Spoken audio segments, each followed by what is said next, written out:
Welcome to Quiet Chronicles. Settle in gently and let the room grow a little quieter as we turn toward one of the most famous, misunderstood, and consequential banking families in modern history.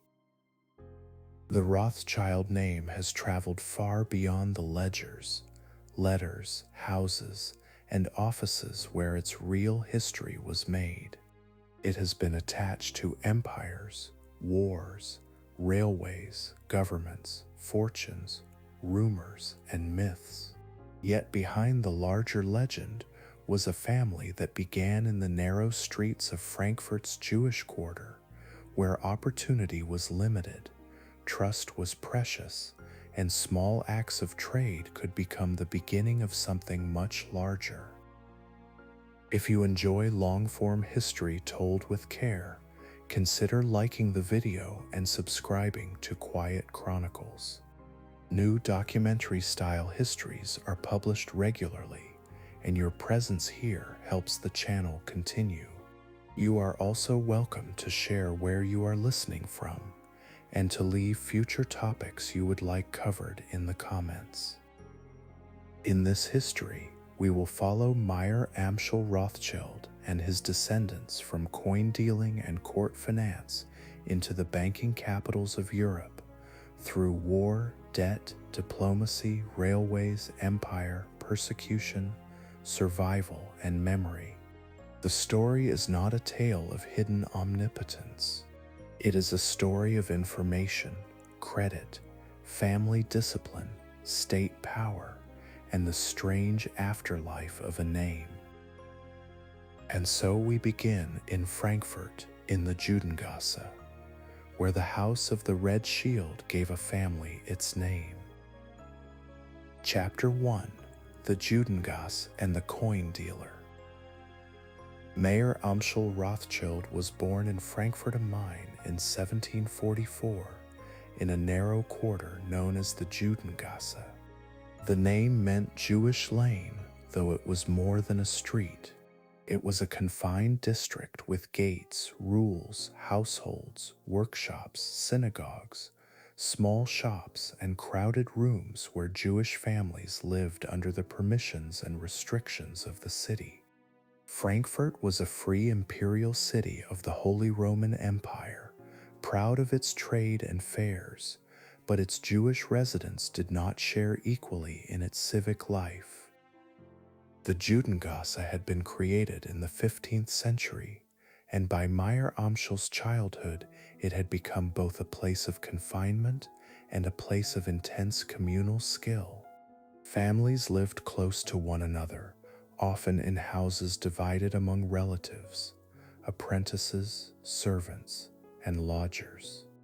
Business was conducted in front rooms, side rooms, at tables, through letters, and through small networks of trust that stretched beyond the physical limits of the lane. The gates mattered, but they did not stop information, goods, money, or ambition from passing through. Frankfurt itself gave the quarter its importance. The city stood near the main river, with roads leading toward the Rhineland, northern Germany, the imperial courts, and the trading towns of Central Europe. Its fairs brought merchants, bankers, booksellers, cloth dealers, and travelers through streets that became crowded with carts and negotiations. For Jewish traders whose legal options were limited, the fairs offered openings that ordinary civic life denied.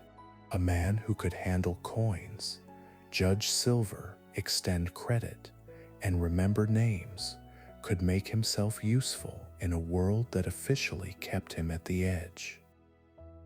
Mayer Amschel's family name came from a house sign rather than from an old noble title.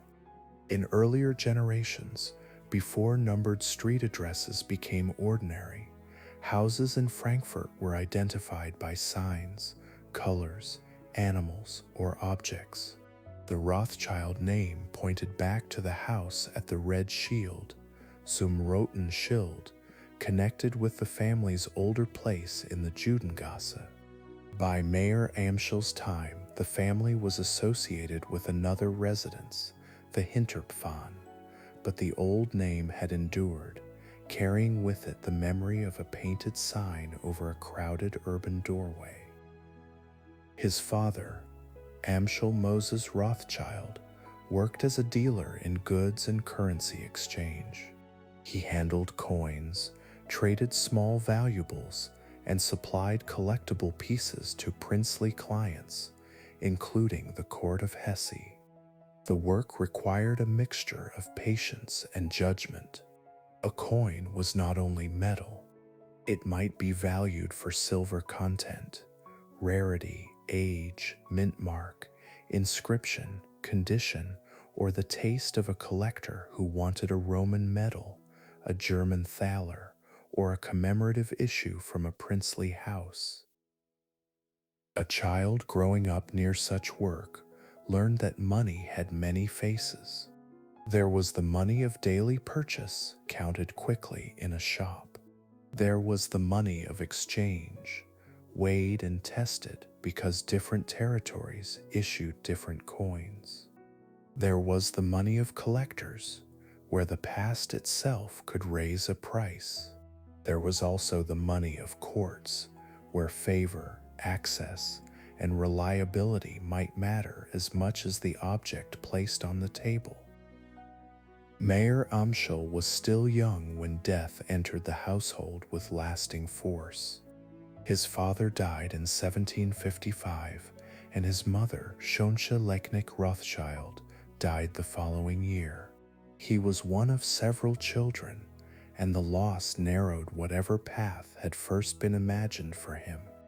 Some accounts describe him as originally intended for religious study, perhaps even the rabbinate, but orphanhood and family need drew him back toward commerce. In the Judengasse, education and trade were not cleanly separated. Reading, calculation, law, memory, and discipline belonged to both. The young Mayer Amschel spent part of his training outside Frankfurt, commonly associated with the banking world of Hanover. Such apprenticeships mattered because they placed a young trader inside a wider geography of credit. He would have seen bills of exchange, account books, correspondence, and the cautious language by which merchants trusted one another across distance. The lesson was not simply how to buy and sell. It was how to make a promise travel farther than the person who made it. When he returned to Frankfurt, he entered a city where Jewish economic life had its own pressures and openings. Many occupations remained closed, land ownership was restricted, guilds guarded their privileges, and civic honors were limited. Yet these exclusions pushed skill into particular channels: trade in goods, currency, pawnbroking, brokerage, precious metals, court supply, and credit. The same society that denied Jewish residents full equality often relied on them for forms of financial and commercial work that Christian elites preferred not to handle directly. Mayer Amschel began in the world he knew best, dealing in rare coins, metals, and small valuables. It was a modest beginning in appearance, but it required a careful eye. A coin dealer had to know whether a piece was genuine, whether its edge had been clipped, whether its history made it desirable, whether a prince's cabinet lacked a similar specimen, and whether the price should be set for metal, rarity, or relationship. The trade was full of small margins, but also small introductions. One of the most useful tools in this business was the catalog. Mayer Amschel produced lists of coins and metals for collectors, presenting his stock in a manner that looked orderly, learned, and respectable. Such catalogs were quiet instruments of advancement. They allowed a dealer from the Judengasse to speak the language of antiquarian taste and princely collecting. A medal of an emperor, a commemorative coin from a German principality, or an ancient piece with a worn inscription could become a bridge between a Jewish merchant and a courtly buyer. The courts of the German lands were numerous, and many were small enough for personal access to matter. Princes collected, borrowed, hired soldiers, administered estates, and maintained households that needed a constant supply of goods and money. A court might require jewels, uniforms, horses, silver plate, military equipment, loans, or the discreet handling of funds. Around these needs stood court Jews and court factors, men who occupied a delicate position between dependence and usefulness. They could be favored, resented, protected, or ruined by the same patronage. Mayer Amschel's early contact with the House of Hesse belongs to this world. Hesse Castle was not a great empire, but it was financially significant. Its rulers possessed wealth, lands, military resources, and a habit of dealing with broader European powers. For a young Frankfurt dealer, connection to such a court was not merely a sale. It was a chance to be remembered by a ruling house whose financial affairs reached beyond its own territory. The small miniature at the center of these early years is easy to miss because it does not look dramatic. A young dealer prepares coins for princely attention. He sorts them, judges their condition, fixes prices, perhaps arranges them with a care meant to show both knowledge and deference. The object placed before the buyer may be no larger than a thumbnail, but the exchange contains more than metal. It contains a test of reliability, and reliability was the first capital Mayer Amschel truly possessed. The social distance between the Judengasse and a princely court was enormous.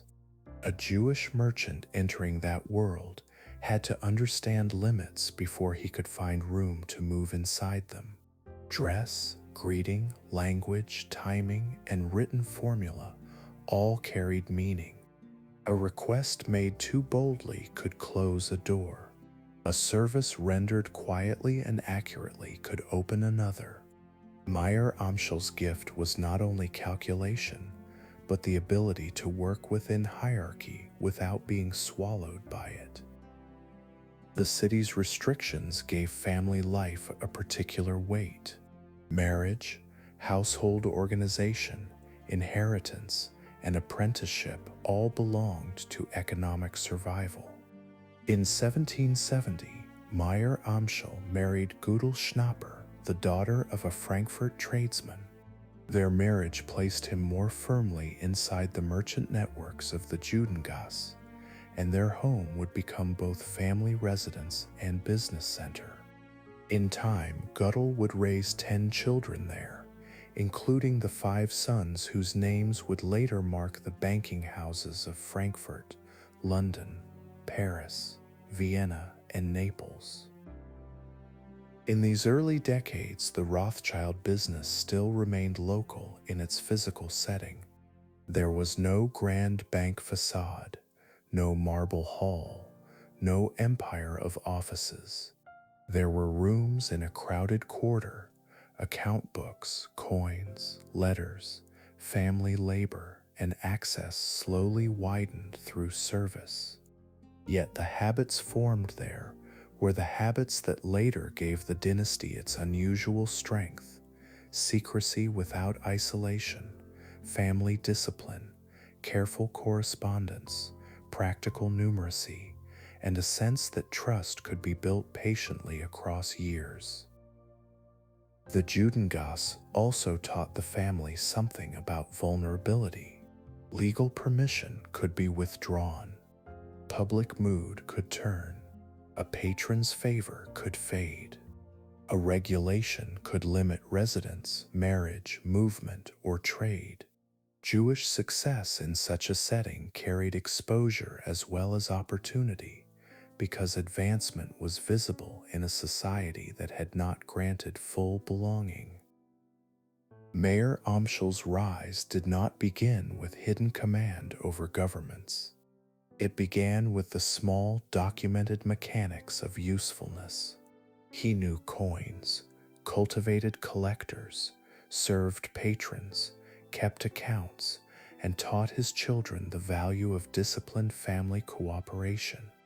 He entered finance through the side door of trade, where money still had weight, inscriptions, faces, and edges.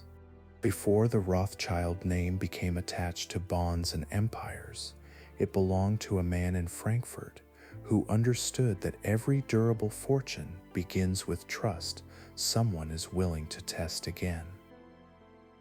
The red shield, in that sense, was not yet a symbol of power.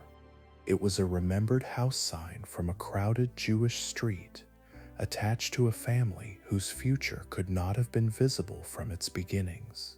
Around it lay the ordinary materials of 18th-century commerce: coins wrapped and examined, letters folded and sealed, accounts written by hand, obligations remembered, and children learning the rhythms of a household where business and family life were woven tightly together.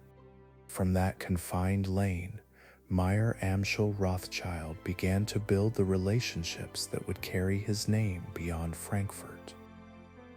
Chapter 2: Mayer Amschel and the House of Hesse. The connection between Mayer Amschel Rothschild and the House of Hesse did not begin as a grand arrangement between equal powers. It began through service, usefulness, and the patient cultivation of a court that had already known his father's trade. In the German lands of the 18th century, a ruler's household was not only a place of ceremony, it was also an office of accounts, purchases, debts, rents, military contracts, salaries, pensions, and favors. A merchant who could supply a prince reliably entered a world where small transactions might slowly become larger ones. Hesse Castle occupied a particular place in that world. It was a landgraviate, not one of the largest European states, but its rulers had built considerable wealth and maintained a disciplined army. Like many German principalities, it stood inside a crowded political map of duchies, bishoprics, free cities, electorates, and imperial territories. Authority was divided, titles mattered, and money often moved through private channels before it reached public purposes. In such a landscape, court finance was not separate from politics. It was one of the quiet instruments through which politics endured. The prince most closely associated with Mayer Amschel's early advancement was William of Hesse Castle, later Elector William I. He inherited substantial resources and was known for careful, sometimes severe attention to money. His territory had a military value beyond its size, for Hesse Castle had long supplied troops to other powers in return for subsidies. During the American Revolutionary War, Hessian soldiers served under British pay, and the payments helped increase the ruler's fortune. Behind the marching regiments stood contracts, transfers, arrears, bills, and the problem of placing large sums safely. Mayer Amschel's first importance to the Hessian court came through the older language of collecting. He dealt in rare coins and metals, objects that appealed to princely taste and dynastic memory. A ruler's cabinet of coins was not a casual hobby. It could display learning, antiquity, order, and the ruler's place within a long chain of power. To supply such a cabinet required knowledge of metal, inscription, rarity, and provenance, but it also required conduct. A dealer had to be precise, deferential, and steady enough to be invited back. In 1769, Mayer Amschel received the title of court agent to the heir of Hesse Castle. Titles of this kind did not instantly make a man wealthy, and they did not remove the restrictions placed on Jewish life in Frankfurt. Yet they carried weight. A court title gave a merchant standing in correspondence, helped him present himself to other clients, and marked him as someone who had been tested by a princely household. In a society built on rank, even a limited title could widen the room in which a Jewish businessman could operate. The work of a court agent could include many small services. He might locate coins, arrange payments, supply goods, exchange currencies, carry out purchases, or handle delicate transactions that required discretion. Courts were full of officials, but they also depended on outsiders who could move in commercial worlds that officials did not fully know. A court banker or factor had to understand both the table of accounts and the table of etiquette. The sum might be written in ink, but the transaction also rested on timing, tone, and personal confidence. Mayer Amschel's position grew because he understood that princely finance was made from details. A bill of exchange had to be honored in the correct city. A courier had to be trusted with paper that might be worth more than a wagon of goods. A creditor needed reassurance without being made to feel dependent. A ruler wanted service without public embarrassment. The merchant who managed these pieces well could become more valuable than his official rank suggested. The relationship with William of Hesse became especially important after 1785, when William inherited the Landgraviate and became one of the richest rulers in Europe. His wealth was not a pile of idle treasure resting in a vault. It existed in revenues, claims, loans, investments, expected payments, obligations owed by others, and cash that had to be protected or placed. Wealth at that level required management. It had to be moved carefully, hidden at times, invested at others, and converted into forms that could survive war, occupation, and political change. The French Revolution unsettled the older order into which both William and Mayer Amschel had risen. At first, the storm seemed to belong to France, but its force crossed borders through war, ideology, debt, migration, and military occupation. German princes watched as armies moved through familiar territories, and old privileges appeared less secure than before. Money became more anxious in such years. A fortune held in one place might be seized. A debt owed by one government might become uncertain. A letter arriving late could cost more than a failed bargain. In this setting, Mayer Amschel's usefulness deepened. He could not command armies or determine diplomacy, but he could help manage assets under pressure. The Rothschild household in Frankfurt became a place where letters, instructions, payments, and financial knowledge gathered. Business still occupied modest rooms, but the scale behind the paper widened. What had once been coin dealing now touched deposits, government obligations, and the movement of princely wealth through unsettled Europe. A useful miniature from these years lies in the handling of written orders. A prince or official gives instruction for a sum to be transferred, invested, or kept available. The document is folded, sealed, and sent along roads where weather, soldiers, tolls, and delay all matter. At the other end, a trusted agent must understand not only the words on the paper, but the risks surrounding them. The value of such a document rested on a chain of confidence, and Mayer Amschel learned to make himself one of the stronger links.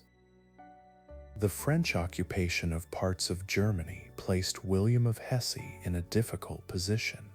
In 1806, after Napoleon's forces expanded their control over the German lands, William went into exile. His territory was absorbed into the Napoleonic order, and his immense fortune had to be protected from French seizure where possible.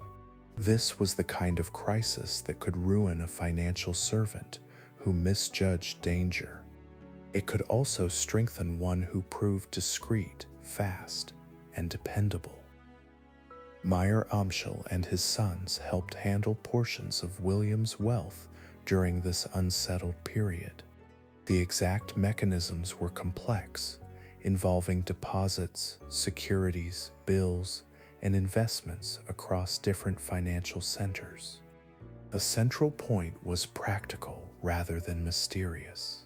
A ruler in exile needed money placed beyond immediate reach of an enemy power, and a banking family with connections in Frankfurt, London, and other markets could help make that possible.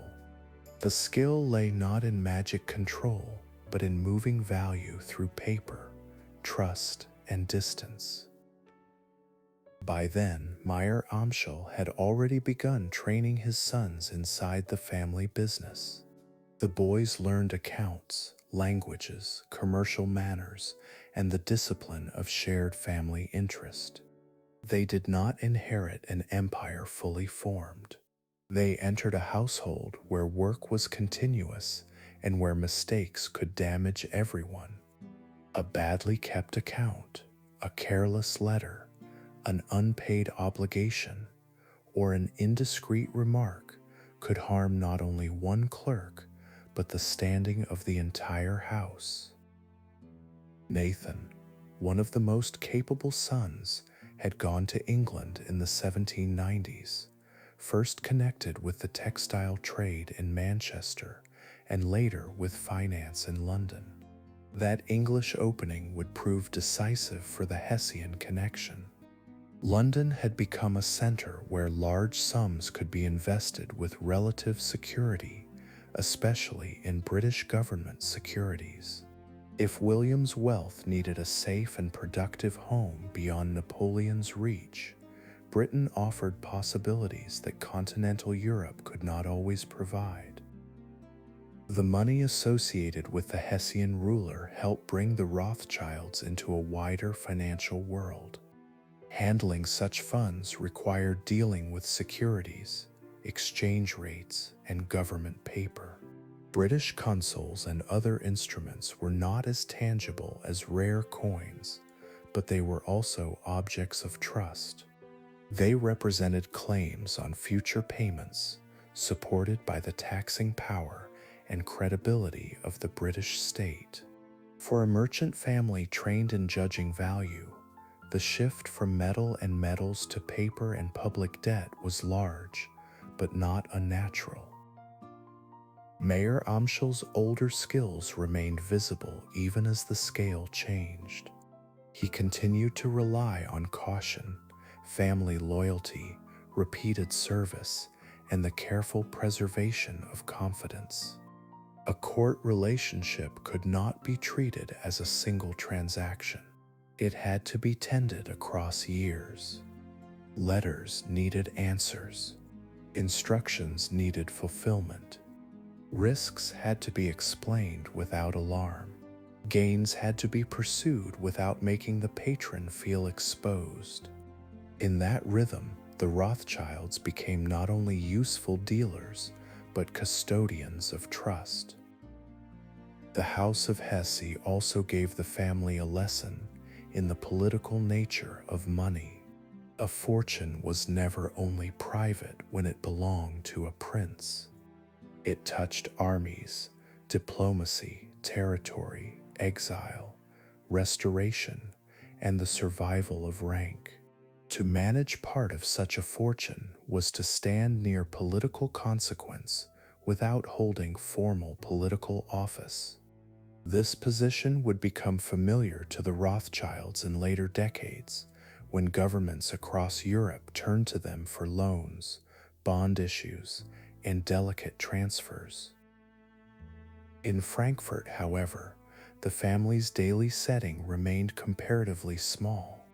Gödel Rothschild managed the household that held together children, servants, business activity, religious observance, and the ordinary pressures of life in the Judengasse.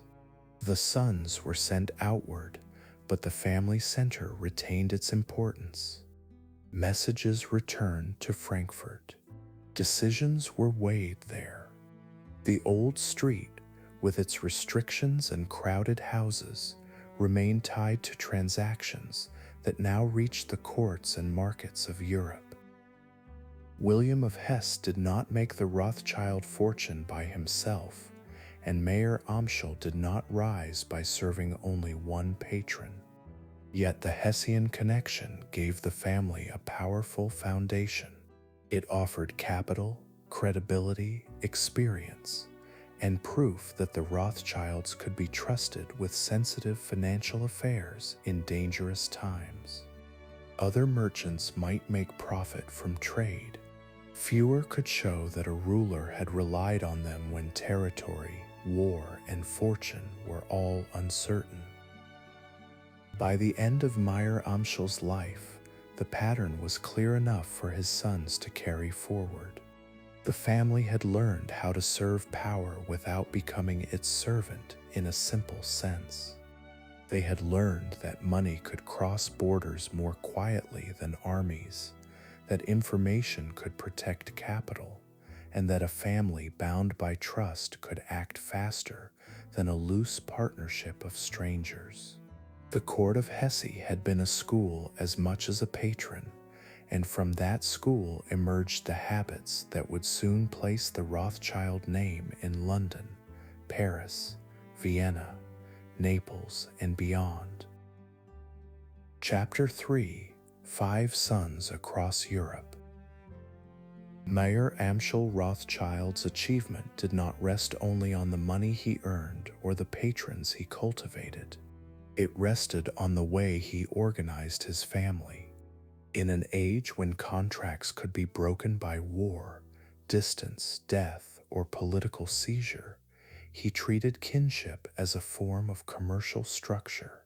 Sons could be trained, trusted, corrected, and bound to one another by habit, long before they were bound by written partnership agreements. The Rothschild house grew first as a family discipline, and only then as a European financial network. The household in Frankfurt was large enough to become a school of commerce in itself. Mayer Amschel and Gödel raised 10 children, and the 5 sons became the visible framework of the later dynasty. Amschel-Mayer remained closest to Frankfurt. Salomon would move toward Vienna. Nathan built the London house. Karl, often called Karl Mayer, would establish the branch in Naples. James, the youngest of the 5, would become the commanding Rothschild figure in Paris. Their sisters also mattered through marriage, family alliances, household continuity, and the social fabric that kept the wider kinship system intact. The 5 sons were not sent out in one dramatic act, as if a map had been spread on a table and Europe divided neatly among them. The process was gradual, shaped by opportunity, war, trade, and the growing importance of particular markets. Nathan's move to England in the 1790s came first through textiles and trade in Manchester before finance drew him fully into London.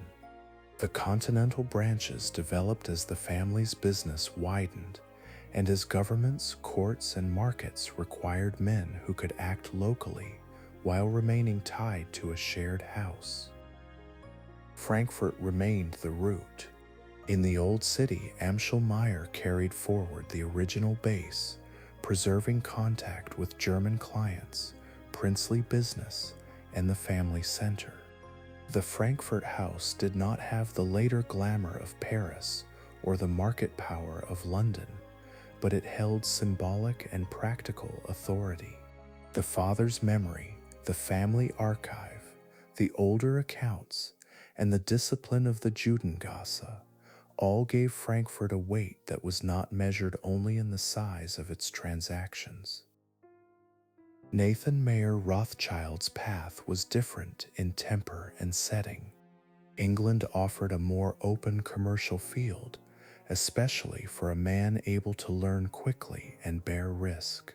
Manchester introduced him to textiles, bills, merchants, and the movement of goods through the early industrial economy. London then brought him closer to government paper, bullion, foreign exchange, and the market in public debt. The English branch would become the most powerful of the five, partly because Britain's war finance and global trade gave it a scale unmatched by the smaller German courts. Salomon Mayer Rothschild's movement toward Vienna placed the family near the Habsburg monarchy. Vienna was a court city, a diplomatic city, and a capital where rank and caution mattered. Business there required more than financial calculation. It required careful approach to ministers, nobles, bureaucrats, and the rhythms of imperial administration. Salomon's work would eventually link the family to Austrian finance, railways, and the political world surrounding Prince Metternich. Karl Mayer Rothschild's branch in Naples connected the family to southern Italy and the Bourbon court. Naples was not merely a picturesque royal capital on the Mediterranean. It was a kingdom with fiscal needs, foreign pressures, court politics, and the constant difficulty of maintaining credit. To operate there meant dealing with a different legal culture, different officials, and a society where personal access could matter more than public procedure. Karl's task was to make the family system intelligible and useful in that setting. James Mayer de Rothschild, the youngest son, would become the great Parisian figure of the family. Paris, after Napoleon, was a city of restoration, memory, ambition, and financial reconstruction. It had old aristocratic habits and new capitalist energies. James entered that world with youth, alertness, and the advantage of belonging to a family already proving itself in London and Frankfurt. In time, he would become one of the most important bankers in France, but his beginnings belonged to the wider strategy of family placement. The family system worked because each brother was local and foreign at the same time. Nathan knew London prices, London manners, and London officials, but he remained tied to Frankfurt, Paris, Vienna, and Naples through brothers whose interests were not supposed to diverge from his own. James could read the mood of Paris while relying on London funds or Frankfurt correspondence. Salomon could approach Austrian needs while knowing that he was not merely one banker in Vienna, but part of a house with reach across Europe. Letters were the veins of this system. They carried exchange rates, political rumors, family instructions, market prices, warnings about unreliable debtors, judgments of ministers, and reminders of loyalty. A letter might move through regular post, trusted courier, commercial channels, or special messenger, depending on urgency and danger. In a Europe before telegraphs, the speed and reliability of correspondence could decide whether a loan succeeded, a bond issue held, or a currency movement produced profit instead of loss. One can pause over a Rothschild letter as a miniature of the entire family method. It would not necessarily look impressive.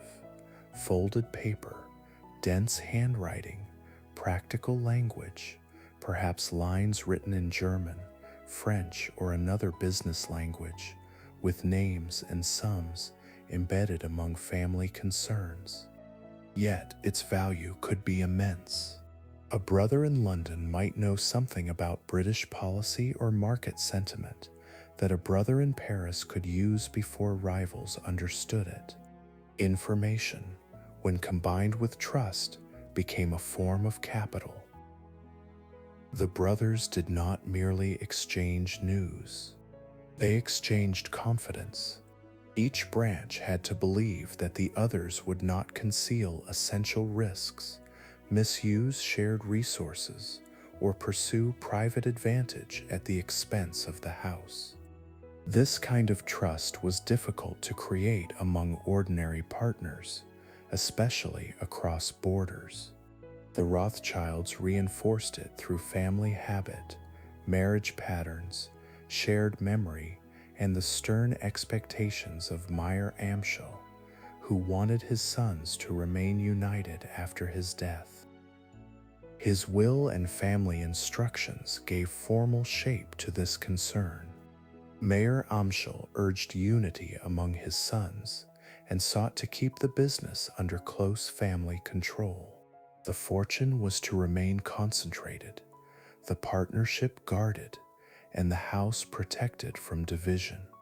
Daughters received portions, but the central banking business remained in the hands of the sons, according to the patriarchal customs and commercial assumptions of the time.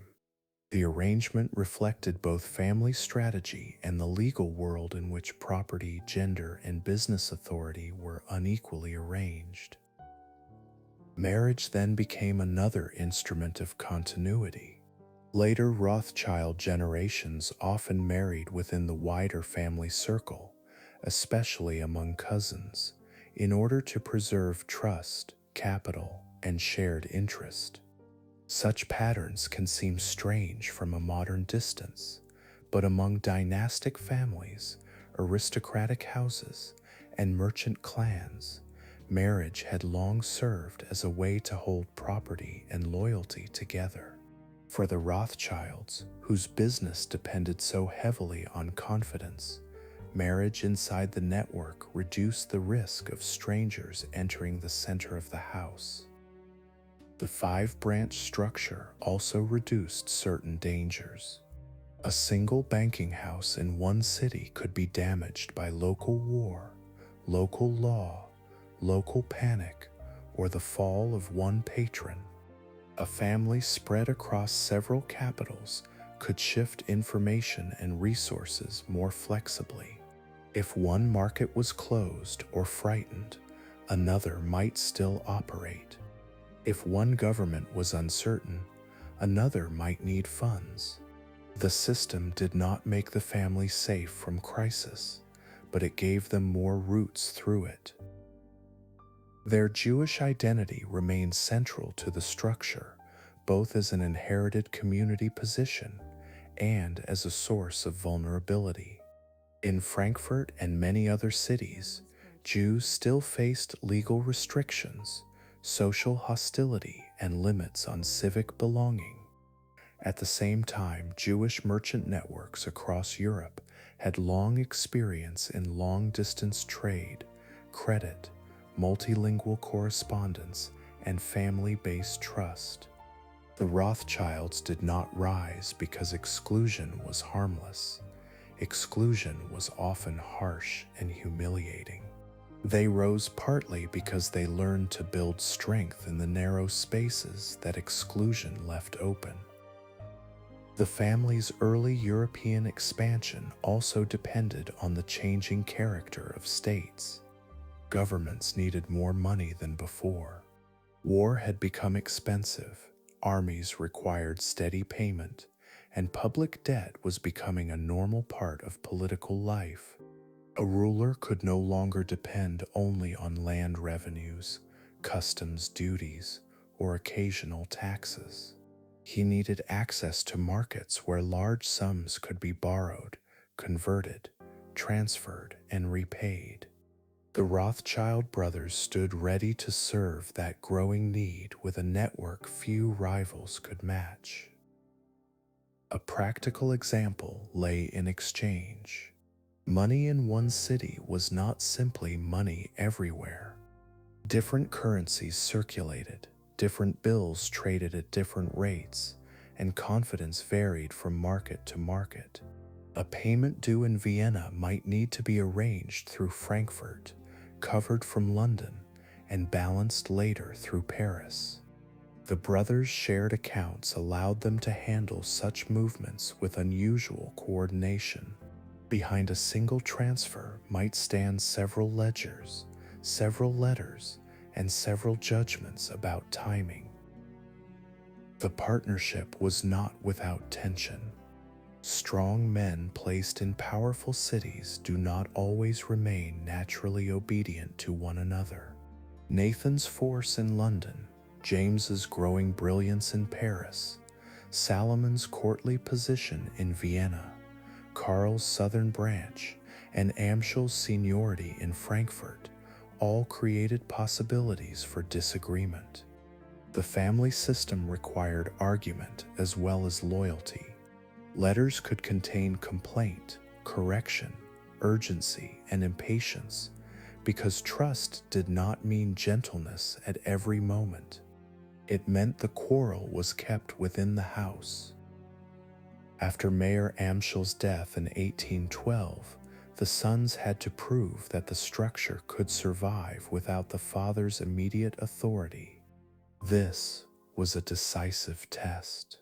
Many family firms weaken after the founder, as heirs divide property, pursue separate ambitions, or lose the habits that created the fortune. The Rothschild sons did not dissolve into separate local bankers. They maintained the idea of one house with several branches, and that continuity gave them an advantage just as Europe entered the final convulsions of the Napoleonic age.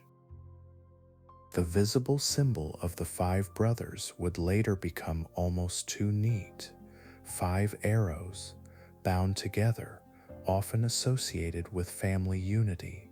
Whether read as emblem, motto, or memory, the meaning was plain enough. One arrow could be broken more easily than 5 held in a bundle. The image suited a family whose power came not from one brilliant individual alone, but from coordinated placement. Frankfurt, London, Paris, Vienna, and Naples were not merely addresses. They were points in a living system of trust. By the time the brothers had taken their positions, the Rothschilds had moved beyond the older role of the useful court agent. They were becoming a European house. Their strength lay in the combination of kinship, information, capital, and geography, joined to a growing public need for credit. The story had not yet reached its most famous years of war finance, bond markets, and political influence. But the architecture was already in place. 5 sons in 5 cities, each watching his own market, each writing home, each carrying the family name into a different chamber of European power. Chapter 4: Couriers, Codes, and Trust. The Rothschild brothers entered European finance at a time when information moved no faster than a horse, a ship, or a man carrying paper in a coat. Markets could rise or fall before a government announcement reached a distant city. A victory, a defeat, a ministerial change, a rumor of peace, or the failure of a great house might alter the price of bonds, while half of Europe still waited for confirmation. In that world, speed was not merely convenient. Speed could become profit, protection, and influence. Their network rested on a simple fact that became powerful through discipline. Each brother lived inside a different market. London had its government debt, bullion trade, marine insurance, colonial connections, and merchants whose eyes were fixed on the seas. Paris held the political memory of revolution and empire, the tensions of restored monarchy, and the restless energy of French finance. Vienna brought the family close to the Habsburg court and the careful, conservative diplomacy of Central Europe. Naples placed a Rothschild near the finances of the Bourbon kingdom. Frankfurt remained the older center, close to German princely affairs and family authority. Between these cities lay roads, borders, rivers, mountain passes, postal systems, inns, toll stations, and military checkpoints. A letter from London to Paris might cross the channel by packet boat, wait on weather, pass through customs, and then continue by road. From Paris to Frankfurt, the route depended on political conditions and the reliability of carriers. Vienna and Naples were farther still, requiring movement through territories where languages, currencies, laws, and officials changed repeatedly. Each journey gave delay a physical form. The brothers therefore built and used courier arrangements that could sometimes outrun ordinary channels. They did not invent fast communication, but they applied it with unusual consistency. A trusted messenger could carry letters, market prices, drafts, and instructions under conditions that required discretion. In unsettled years, the messenger might need to avoid a closed route, pass through a friendly contact, or divide information among several pieces of correspondence. The worth of the journey was often far greater than the weight of the paper. A courier's work was not romantic in the ordinary sense. It involved mud, cold, fatigue, ferries, post horses, waiting rooms, suspicious officials, and the constant risk of delay. Road conditions could change with season. A bridge might be damaged, an army might block movement, a customs officer might inspect baggage too closely, or a packet boat might remain in harbor under heavy weather. For a banking house, these inconveniences were not minor. A delayed instruction could leave money exposed, prevent a purchase, or allow a rival to act first. The value of fast information can be understood through a government bond. A bond's price depended on confidence that a state would survive, raise taxes, pay interest, and honor its obligations. News of war or peace could alter that confidence quickly. If a banker learned before others that a treaty was likely or that a government loan would soon be announced, he could buy, sell, hold, or advise clients with an advantage. Information did not need to be secret in the permanent sense. It only had to arrive early enough to matter. The Rothschilds' letters carried far more than market prices. They carried judgments. A brother did not simply write that a minister had spoken or that a rate had moved. He might add whether the minister seemed reliable, whether a rumor deserved belief, whether a local house was strained, whether a currency was being supported, or whether a political promise looked hollow. These judgments were formed from meetings, clerks, clients, officials, merchants, newspapers, and other letters. The family's advantage lay partly in the ability to compare local impressions across several capitals. The handwriting itself belonged to a world of compression. Paper cost money, couriers charged fees, and space on a sheet was rarely wasted. Business letters could be dense, folded carefully, addressed with precision, sealed, copied, and filed. A single sheet might hold family news, political intelligence, reminders about conduct, instructions for a purchase, warnings about a debtor, and complaint about a brother's delay in answering. The family voice in correspondence could be affectionate, sharp, practical, anxious, and commanding, all within the same exchange. Codes and private phrasing added another layer of protection. The Rothschilds used forms of coded communication, abbreviations, and guarded expressions when full openness carried risk. Secrecy in this setting should not be mistaken for sinister mystery. Banking required discretion. Clients did not want their borrowing needs exposed too early. Governments did not want weakness advertised. A family handling large funds did not want every route, price, or intention known to competitors. In finance, privacy could be a condition of survival. A small miniature may rest inside a coded letter moving from one brother to another.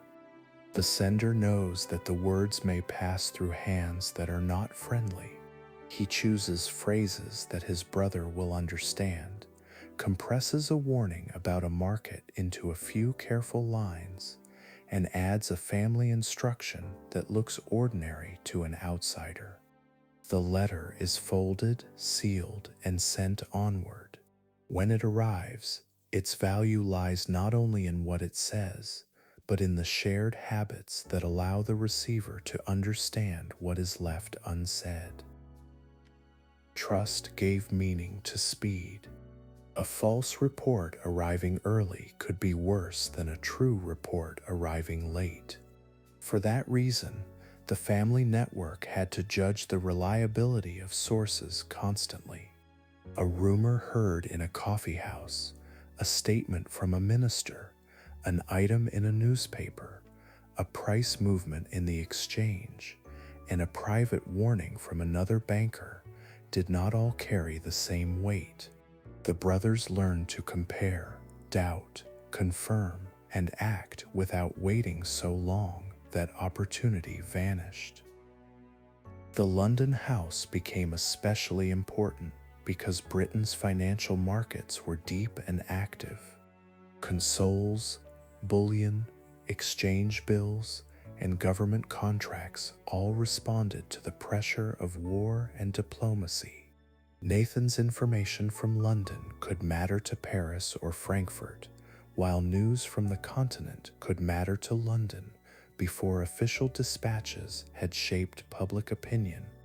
The channel, narrow as it was, created a useful delay. A house that reduced that delay could stand ahead of those dependent on newspapers and government announcements. Paris offered a different kind of intelligence. Its politics were volatile, its public memory sharp, and its governments often watched by creditors with care. James, placed there as the French branch matured, had to understand not only numbers but mood. The mood of ministers, investors, foreign diplomats, and a society that could move from confidence to suspicion with unsettling speed. Information from Paris might help the family judge French loans, restoration politics, or the stability of arrangements made after Napoleon's fall. Vienna's communications carried the tone of a court-centered order. Salomon moved in a world where ministers and aristocratic families guarded speech carefully. A banker near that world needed patience. Decisions might be slow, but their consequences could be large, especially when the Habsburg monarchy required credit or infrastructure. Naples, farther south, required attention to another rhythm. Karl dealt with a kingdom where court relations, local confidence, public finance, and foreign perception did not always move together. News from Naples might travel slowly to northern markets, but that slowness itself created uncertainty. A family house with a trusted branch there could judge whether a promise from the Bourbon government, a loan arrangement, or a financial need should be treated as firm, fragile, or still forming. The brothers' communication network also depended on clerks. These men copied letters, kept ledgers, prepared packets, checked accounts, and maintained the ordinary machinery through which trust became record. A grand financial decision still had to pass through handwriting, columns of figures, exchange calculations, dates, seals, and filing. The clerk's desk was part of the family's power, though it lacked the visible drama of a negotiation with a minister. Without careful clerks, a fast courier might only deliver confusion more quickly. Exchange rates made the work still more exacting. A sum in pounds sterling was not simply the same as a sum in francs, florins, gulden, ducats, or other currencies. The price of exchange shifted according to supply, demand, political confidence, metal flows, and local conditions. To move money from one capital to another, a banker had to know not only where money was needed, but in what form, at what rate, and through which instruments. The letter might say move funds, but the ledger had to determine how. A bill of exchange was one of the quiet tools that made distant finance possible. It allowed payment to be made in one place and settled in another, reducing the need to move heavy coin across dangerous roads. Such bills had long been used by merchants, but in the Rothschild system, they became part of a larger family circulation. One branch could draw on another. A payment in London might be balanced through Paris or Frankfurt. The paper itself depended on the reputation of the names written on it. Reputation was therefore both public and private. Publicly, a Rothschild signature had to mean payment would be honored. Privately, the brothers had to believe that the branch behind that signature understood its obligations. The family could be stern about this because a failure in one city could damage all the others. A banker's name was a kind of currency. Once weakened, it could not be restored by explanation alone. The network also gave the family a way to manage risk during war. Armies interrupted ordinary routes, governments imposed controls, and occupation could make property vulnerable. A single local banker might find himself trapped by events. A family with branches in several jurisdictions had more options. Funds could be shifted, information compared, exposure reduced, and negotiations conducted through the branch best placed to speak. This flexibility did not remove danger, but it allowed danger to be handled with more instruments than one city could provide. Yet the system's strength also created suspicion. Outsiders saw letters moving quickly, couriers arriving before public news, branches acting together, and governments seeking Rothschild assistance. It was easy for hostile observers to transform coordination into fantasy. The real mechanism was impressive enough without exaggeration. Family trust, rapid correspondence, financial literacy, access to markets, and disciplined secrecy. These were not supernatural powers. They were practical advantages, applied repeatedly in a Europe where many states needed credit and many rivals moved more slowly. The brothers themselves were not interchangeable pieces. Each had a temperament, a city, a set of relationships, and a local style. Coordination required them to remain different and united at the same time. Nathan's force in London, James's political sensitivity in Paris, Salomon's courtly patience in Vienna, Karl's southern diplomacy, and Amschel's anchoring role in Frankfurt each gave the house a distinct point of contact with European power. Before telegraphs and telephones, this body moved through ink, paper, hooves, sails, memory, and trust. The system was vulnerable to weather, dishonesty, bad roads, and mistaken judgment, but it was still faster and more coherent than most competitors could manage. Through it, the Rothschilds turned family placement into financial intelligence. Their couriers did not merely carry news. They carried the possibility that one branch could think with the others before the market around it had fully awakened. Chapter 5: Napoleon, War, and the Price of Credit. The Napoleonic Wars changed European finance because they changed the scale of need. Armies had always required money, but the wars that followed the French Revolution drew states into a wider and more exhausting rhythm of mobilization. Soldiers had to be paid, clothed, armed, transported, and fed across long distances. Horses needed fodder, guns needed metal, uniforms needed cloth, and allied governments needed subsidies before they could keep fighting. Behind every campaign stood a less visible campaign of accounts. Britain became the great paymaster of the coalitions against Napoleon. Its island position protected it from direct occupation, while its navy, trade, taxes, and public credit allowed it to raise money on a scale continental powers often could not match. British ministers could borrow through the market in government securities, collect taxes from a growing commercial economy, and use financial strength to support allies abroad. This did not make the war easy or inexpensive. It meant that Britain possessed a machinery for turning future revenue into present military force.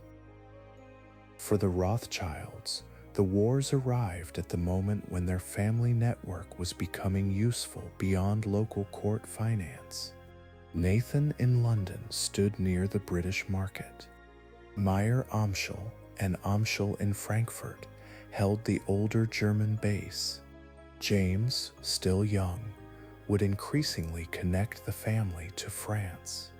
Salomon and Karl were tied to continental openings. Their advantage came from being able to move information, money, and commercial judgment across borders when ordinary routes were strained by war. Wartime finance was never as simple as sending a chest of coins from one capital to another. A government might authorize a payment in London, but the money might be needed in Germany, Spain, Portugal, the Low Countries, or another theater where Allied troops operated. Paper promises had to become spendable funds. Bills of exchange had to be accepted. Bullion had to be bought, shipped, guarded, and delivered. Local suppliers had to believe that the paper they received could be converted into value. Bullion held special importance because war placed pressure on trust. In calm conditions, paper instruments could circulate widely among those who believed in the signatures attached to them. In a campaign zone, confidence narrowed. Soldiers, suppliers, and foreign officials might prefer silver or gold to distant promises. A paymaster who arrived with the wrong form of value could find that prices rose, supplies disappeared, or local agents refused cooperation. Metal was heavy and inconvenient, but in unstable territory it could speak plainly. Nathan Mayer Rothschild became deeply involved in bullion operations for the British government during the later years of the Napoleonic struggle. He had already developed skill in trade, exchange, and market dealing, and London gave him access to gold, securities, merchants, and official contacts. The work required purchasing bullion, arranging shipment, managing exchange, and coordinating with men who needed funds delivered for military and diplomatic purposes. It was practical, exacting labor, full of risk and opportunity. The Spanish and Portuguese campaigns under the Duke of Wellington showed how money and war could become inseparable. British forces and their allies fighting in the Iberian Peninsula needed supplies in terrain that strained transport and administration. Money had to be available far from London, often through complicated chains of agents and bills. If payment failed, supply failed with it. The army that won a battle still needed bread, shoes, mules, ammunition, and men willing to sell goods on credit. A useful miniature from this world begins not on a battlefield, but in a London counting house. Instructions arrive from government officials. A sum must be made available abroad in a useful form and within a narrow time. Clerks prepare entries. Nathan or his associates judge the cost of bullion, exchange rates, shipping risk, and the reliability of intermediaries. The transaction moves from paper to metal and back to paper again, passing through hands that may never see the soldiers for whom the money is intended. The risks were not only financial. Ships could be captured. Routes could close. A courier might be delayed. A government might change its instructions after a purchase had already been made. The price of gold might move before the transaction settled. In wartime, the distance between profit and loss could be narrowed by weather, rumor, and military news. A banker serving governments had to accept that the state's need was large, but the state's gratitude was not always steady. The Rothschilds' continental position also placed them near danger. French power remade the map of Germany, dissolved old arrangements of the Holy Roman Empire, and placed pressure on rulers, merchants, and Jewish communities alike. Frankfurt itself was drawn into the Napoleonic order. The family had to continue business while avoiding political exposure, protecting client funds, and maintaining communication with branches in countries that might be enemies on paper. A banker with brothers in different capitals had advantages, but also delicate loyalties to manage. Mayer Amschel did not live to see the final defeat of Napoleon. He died in 1812, the year Napoleon's invasion of Russia began to drain the imperial system of men, horses, and certainty. His sons inherited not only a business, but a set of habits suited to a Europe in crisis. They had been trained to think in letters, family duty, risk, and reputation. The father's death might have divided another firm. Instead, the pressure of war made unity more valuable than ever. The years 1813 to 1815 brought the wars toward their last great turn. After the Russian disaster, Prussia, Austria, Britain, Russia, and other powers pressed against Napoleon's empire. The fighting stretched across Germany, France, and eventually Belgium. Diplomacy and battle moved together, and so did finance. Coalition warfare required money to hold allies in the field. Promises among governments had to be supported by funds that could actually be used. British subsidies to Allied powers became a central instrument of policy. A subsidy was not an abstract gesture of friendship. It meant that one state used its credit to help another state continue war.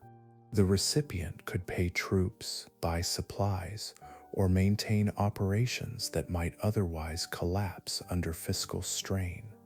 The lender, in turn, bought military pressure on the enemy without supplying every soldier itself. Bankers who could move subsidy funds reliably became part of the machinery of coalition war. The Rothschild brothers were well placed for this work because they could connect London's financial strength to continental needs. Nathan could deal with British resources, while the family's contacts on the continent helped arrange movement and settlement. The process could involve bullion, bills, exchange operations, and local payments. Such work did not mean the family directed the war. It meant they helped governments solve the persistent problem of turning credit into usable money in the right place. A second miniature rests inside the movement of subsidy funds. A British commitment is agreed, but the promise must travel into a world of armies and anxious governments. A bill is drawn, another branch is informed, a courier carries instructions, bullion is secured or a credit is arranged, and a continental agent prepares to make payment. The soldier who eventually receives pay may know nothing of the chain behind it. Yet without that chain, his regiment's presence in the field becomes harder to sustain. The Battle of Waterloo in June 1815 later became the center of one of the most persistent legends about Nathan Rothschild. According to the familiar myth, he supposedly received secret news of Napoleon's defeat before the government, used it to manipulate the London stock market, and made a vast fortune while others were deceived. The story has been repeated in many forms, often with dark insinuations added long after the event. Its survival says more about public suspicion of finance than about the documented mechanics of the battle's aftermath. The real history is more restrained. The Rothschild courier system was fast, and Nathan did have access to continental information networks. News of Waterloo did matter to the bond market, because victory reduced the danger that Britain would face an extended and costly renewal of war. But the tale of a single hidden masterstroke, with Nathan fooling the market and seizing control through secret knowledge, belongs to legend rather than careful evidence. This distinction is important because the real achievement was less spectacular and more durable.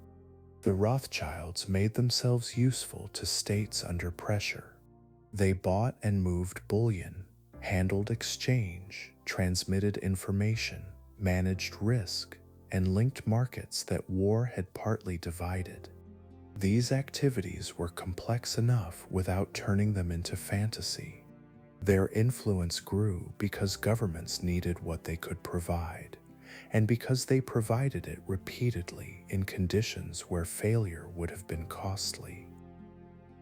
After Waterloo, Europe did not simply return to peace. Armies had to be paid down, occupation costs settled, indemnities arranged, debts refinanced, and governments restored. France faced financial obligations after defeat. Britain carried immense war debts.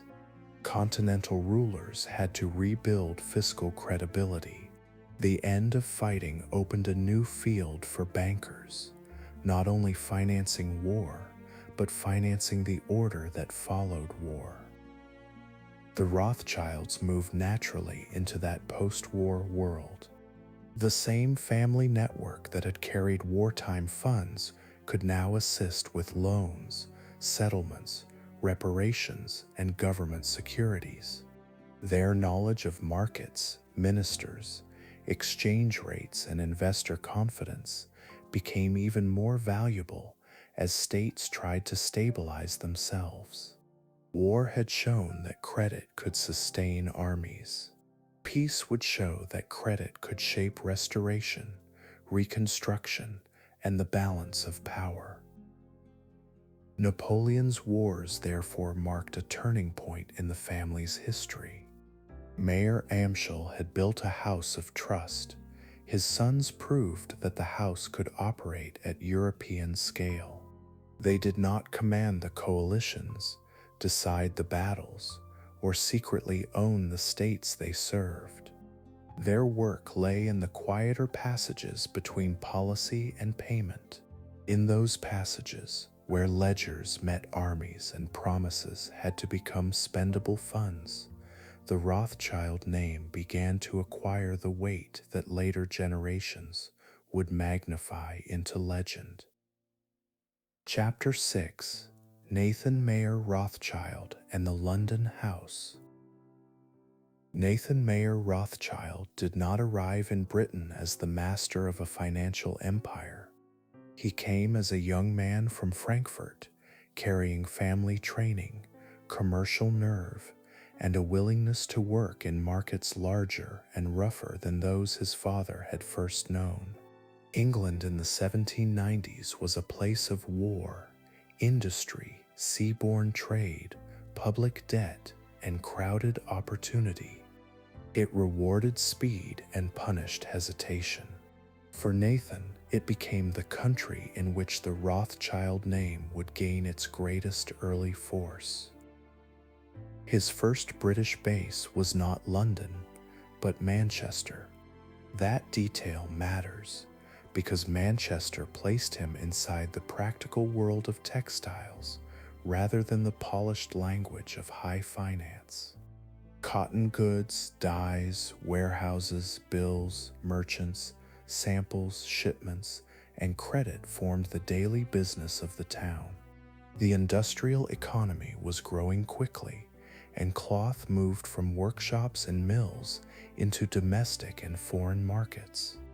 A young trader who understood price, quality, timing, and payment could learn a great deal before ever entering the government bond market. Manchester also taught Nathan how goods and paper belonged together. A bale of cloth might be bought on credit, shipped to another buyer, paid for through a bill, and settled only after weeks or months. Profit depended on judging not only the cloth itself, but the trustworthiness of the buyer, the movement of exchange rates, the cost of transport, and the likelihood of delay. This was commerce in motion, and Nathan proved well suited to it. He was energetic, direct, and less inclined to ceremony than many men who moved around courts. The move from Manchester to London widened the scale of everything. London was not simply a capital city. It was a harbor, a market, a government center, an insurance office for the oceans, a place of newspapers, banks, exchanges, brokers, merchants, and ministers. Ships brought goods and news from the Atlantic, the Mediterranean, India, the Caribbean, and Northern Europe. Public credit had become one of Britain's great instruments of power. In London, Nathan could stand close to the machinery that financed war and empire. The London branch took shape in a city where money had many institutions. The Bank of England stood at the center of public credit. The Royal Exchange gathered merchants and brokers. The government issued debt through instruments that investors bought and sold. Private banks handled deposits and bills. Gold and silver moved through dealers, refiners, shippers, and official demands. A man who wished to succeed there had to understand not one market, but several markets speaking to one another at once. Nathan's reputation grew around his force of character. He was often described as blunt, shrewd, impatient with softness, and capable of making decisions under pressure. Such descriptions should be handled carefully, because later memory often sharpens strong personalities into legend. Yet it is clear that he did not build the London house through gentleness alone. He dealt in a competitive market where hesitation could lose a price, and where a banker's word had to be firm enough for others to act on it.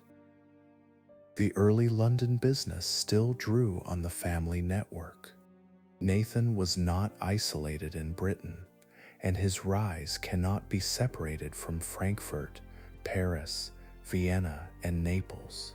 His brothers supplied information, contacts, and continental reach. He supplied access to Britain's financial system and, increasingly, to British government needs. London gave the family depth of capital and a powerful market for securities. The other branches gave London a continental body through which money and intelligence could move. During the Napoleonic Wars, Nathan's London house became especially important through bullion operations. Britain needed to fund allies and military campaigns abroad, and that required more than parliamentary votes and public loans.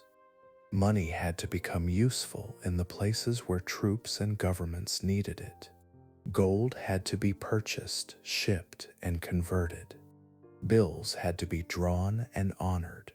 Exchange had to be managed across countries whose currencies and credit conditions were strained by war. A miniature from Nathan's London years can begin at a desk rather than in a cabinet room. A government need is communicated, perhaps through officials responsible for military or foreign payments. Nathan's office must judge the bullion market, calculate the exchange, arrange purchase, and determine the safest means of delivery. Clerks prepare entries in ledgers, men carry messages, and instructions move toward the continent. The operation is made from small actions, but its purpose is large. Soldiers, allies, and governments are waiting at the other end of the chain. Bullion work required a practical knowledge that was older than modern banking and yet essential to it. Gold had weight, fineness, price, and form. Coins could differ from bars. A shipment required packing, insurance, guards, routes, and sometimes secrecy. The value could be altered by premium, scarcity, and fear. In a world where paper promises often worked well inside stable markets, but less well near armies, metal retained a stubborn authority. The British government did not depend on Nathan alone, but he became one of the men able to solve problems that official machinery found difficult.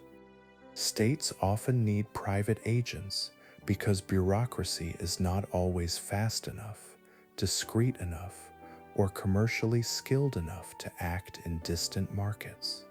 A minister could authorize payment, but someone had to know how to move value through exchange and risk. Nathan's usefulness came from joining government demand to merchant technique. Government securities became another field in which the London house gained weight. British consols, the consolidated annuities that formed a major part of the national debt, were bought and sold by investors who judged the future of the state through price. Their movement reflected war news, taxation, confidence, fear, and expectation. A banker with strong information and large resources could operate meaningfully in that market.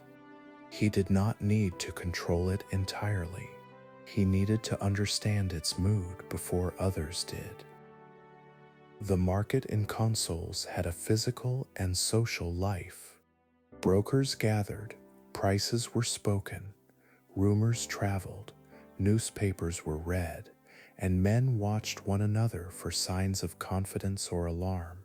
A slight change in expression, a hurried purchase, or a sudden silence could attract attention. Nathan's presence in this world fed stories, because powerful finance often becomes visible through gestures that outsiders cannot interpret fully.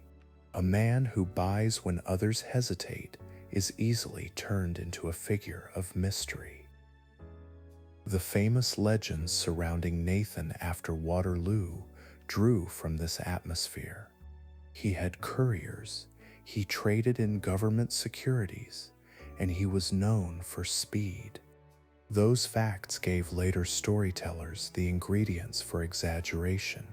The quieter reality is that Nathan's power in London was built over years of repeated service, not one single secret stroke. He understood how to use information, but so did many successful financiers. His distinction lay in the scale, family support, and discipline behind his decisions. The London house also depended on clerks and routine. Ledgers had to be balanced, correspondence copied, accounts reconciled, bills presented, and clients answered. Each large transaction left behind a trail of ordinary marks, dates, amounts, initials, receipts, instructions, and acknowledgments. Banking could appear abstract from a distance, but inside the office it was made of repetitive precision. A misplaced figure could become an expensive mistake. A delayed reply could weaken confidence. Nathan's household and office life were closely joined to his family's larger strategy. In 1806, he married Hannah Barrett Cohen, connecting himself to a prominent Anglo-Jewish family. Marriage helped root him more firmly in Britain, socially and commercially. It also joined the Frankfurt-born banker to establish Jewish networks in London, where synagogue life, charity, family alliances, and business relationships often overlapped. His children would grow up not as foreign visitors, but as members of a rising Anglo-Jewish elite. The position of a Jewish banker in Britain differed from conditions in Frankfurt, but prejudice did not disappear. Britain offered wider commercial opportunity, yet full civic equality for Jews remained incomplete. Social acceptance was uneven, sometimes warm in business and cold in public life. Nathan could become useful to the state without becoming fully accepted by every part of society. His success therefore carried both ascent and exposure, a pattern that would follow the family across Europe. The London branch's strength gradually changed the balance within the Rothschild system. Frankfurt remained the origin, but London became the branch with the greatest access to a deep capital market and a powerful state. British public credit was one of the wonders of the age, not because it was beautiful, but because it allowed a government to borrow enormous sums with continuing confidence. Nathan's house stood close to that mechanism. Through it, the family could participate in loans, transfers, and securities on a scale far beyond the old court agent world. At times, Nathan's forcefulness created tension with his brothers. A man accustomed to London's speed might grow impatient with slower continental habits. Other branches had their own political sensitivities and local constraints. Family unity did not mean silence or perfect agreement. It meant that argument took place inside a shared structure, with the understanding that public division would damage all of them. Letters could be sharp, but the house endured because the brothers knew the value of remaining bound together. His wealth changed the family's visible presence in Britain. The Rothschilds moved from rented commercial rooms and merchant concerns toward a world of substantial houses, social ambition, and public recognition. Yet Nathan himself remained marked by the habits of first-generation ascent. He was not born into English gentility. He had earned his position through trade, risk, and the ability to make government need meet private capacity. His authority came from use before it came from status. The London house became the family's strongest early instrument because it stood where war finance, public debt, maritime trade, and imperial reach converged. Britain needed men who could move money. Europe needed access to British capital. The Rothschild brothers needed a branch able to operate at the highest level of market power. Nathan supplied that point of pressure. He gave the family a base in the city where credit had become a form of national strength. When Nathan died in 1836, the London house did not vanish with him. Its authority passed into the next generation, supported by the name, capital, habits, and connections he had built. His life had transformed the Rothschilds from a Frankfurt family with princely clients into a banking dynasty with a commanding place in Britain's financial world. The achievement was not hidden in a single legend or dramatic bargain. It rested in ledgers, bullion, letters, securities, government payments, and the stern discipline of a man who understood that in London, trust and speed could become power. Chapter 7: Bonds, States, and the New Power of Debt. After the Napoleonic Wars, Europe had to pay for what it had survived. Battles ended more quickly than debts. Armies could be disbanded, uniforms stored away, and officers placed on half pay.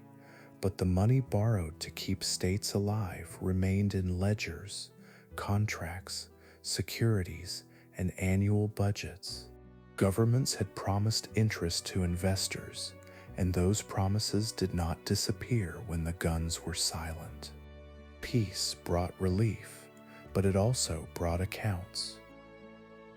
Public debt was not new. European rulers had borrowed for centuries, sometimes from merchants, sometimes from cities, sometimes from tax farmers, sometimes from privileged financiers who stood close to court.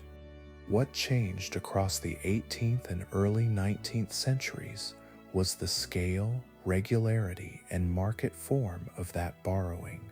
A state increasingly needed the confidence not just of one great lender, but of many investors who might buy its paper and hold it for income.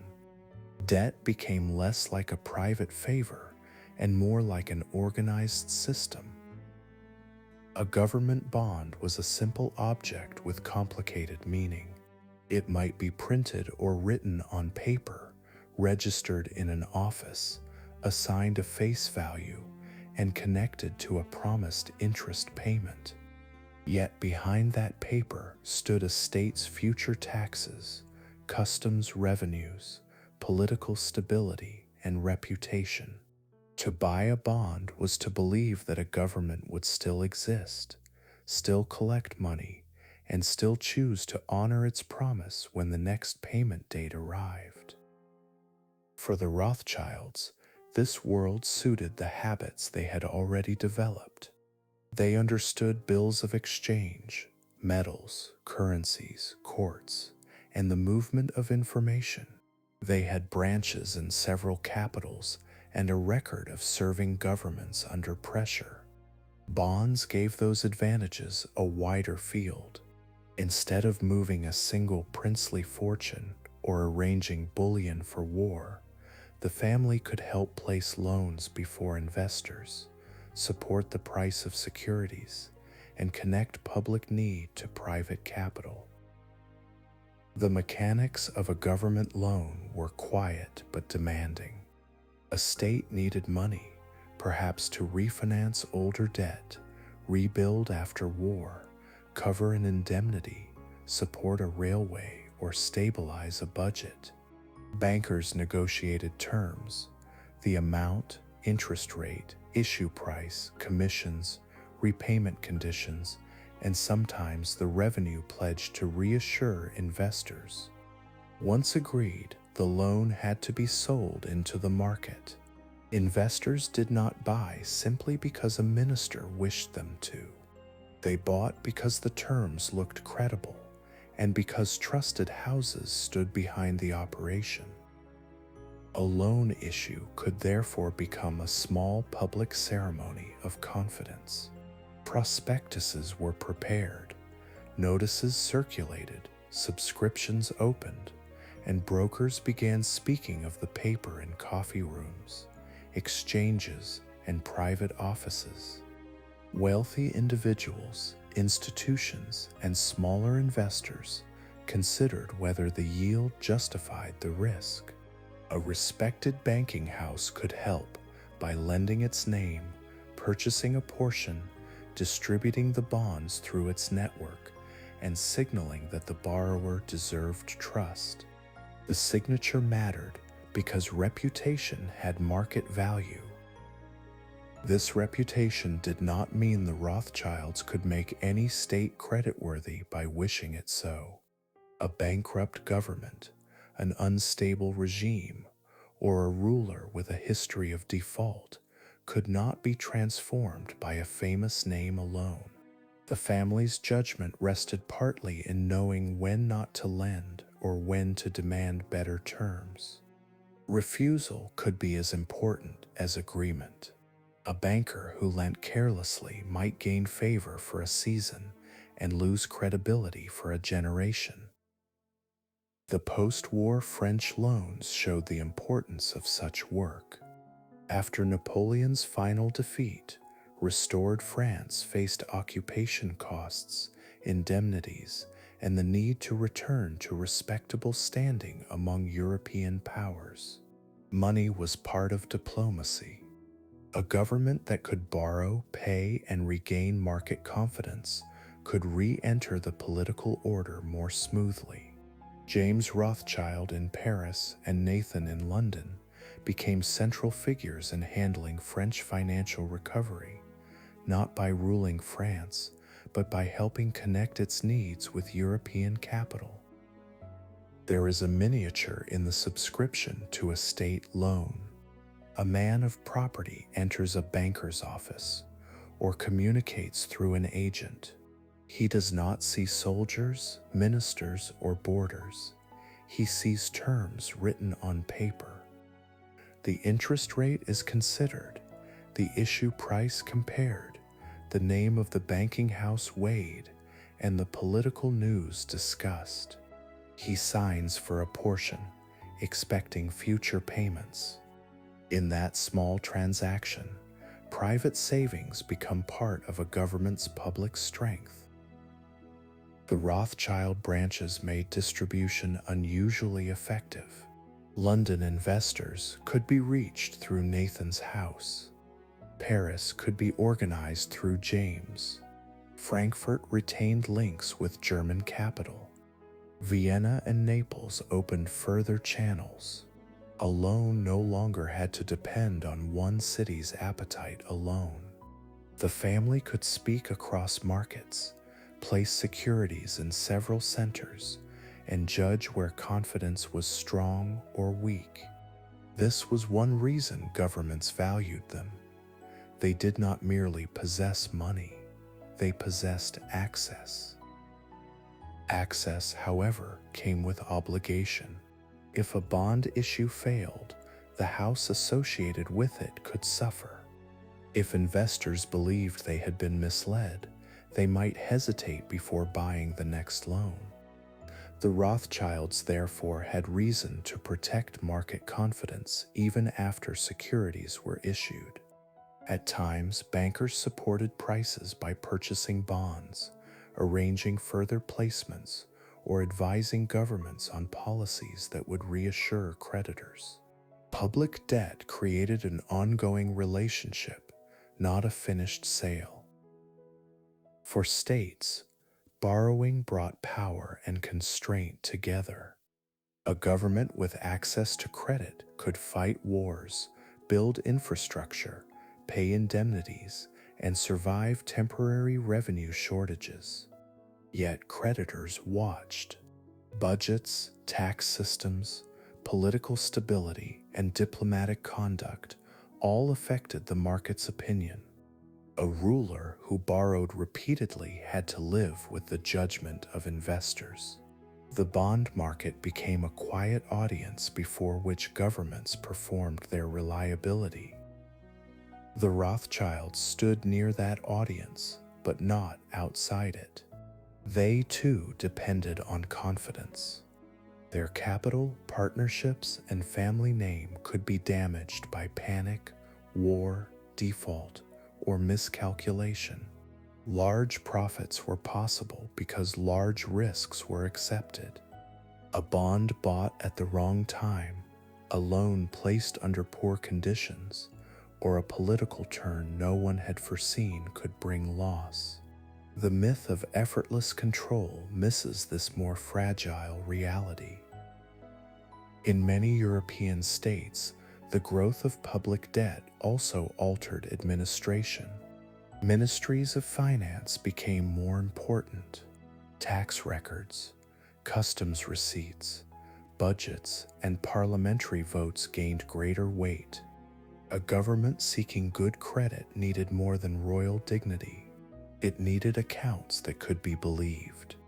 Bankers might advise, pressure, or encourage fiscal discipline, but the underlying capacity had to come from the state's own machinery. Paper securities changed the imagination of wealth. Land had long been the most visible sign of power. Estates, rents, fields, forests, tenants, and manor houses. Bonds offered a different kind of property. They could be stored in documents, transferred through offices, inherited, pledged, or sold.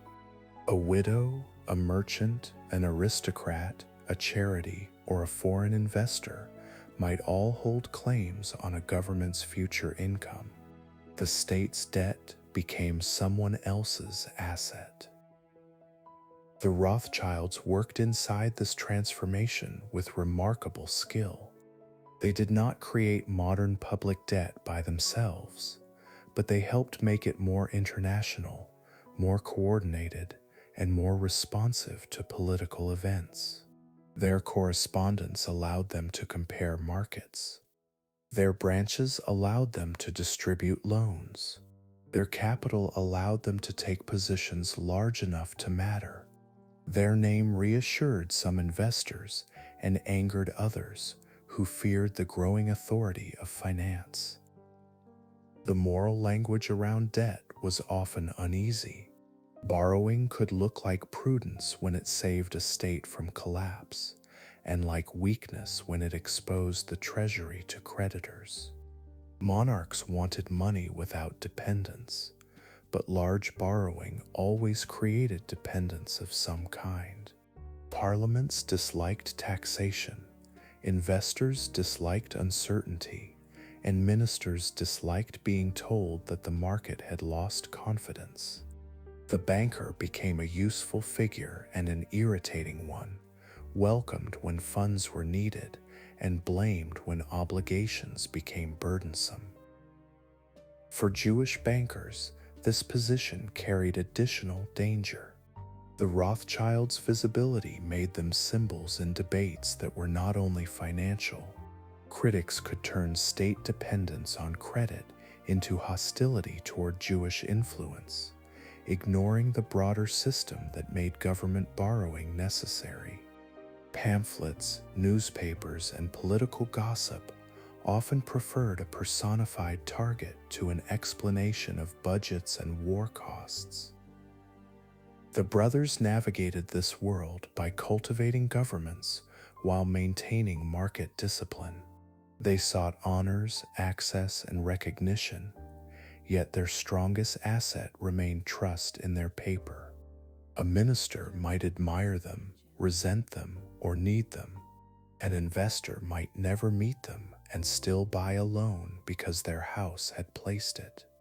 In that distance between personal access and impersonal market confidence, the Rothschilds occupied a new kind of power. Debt also linked past and future in a way governments could not escape.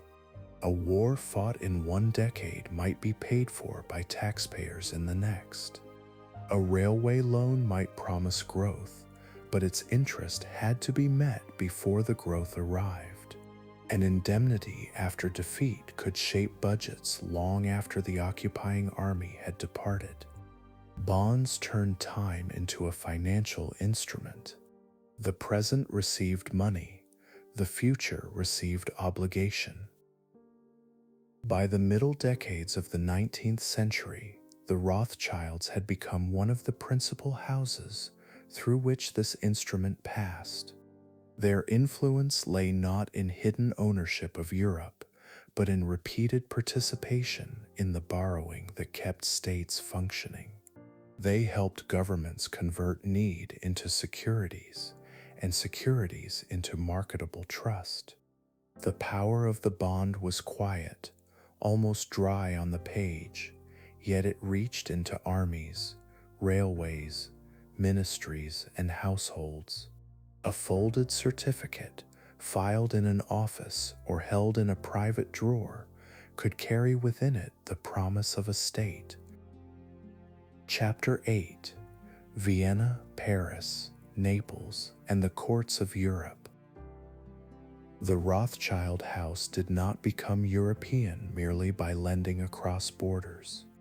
It became European because its branches learned the different languages of power in different capitals. London taught Nathan the force of markets and government debt. Paris, Vienna, and Naples required other skills: courtly patience, social tact, diplomatic listening, and the ability to stand near rulers without appearing to claim a ruler's place.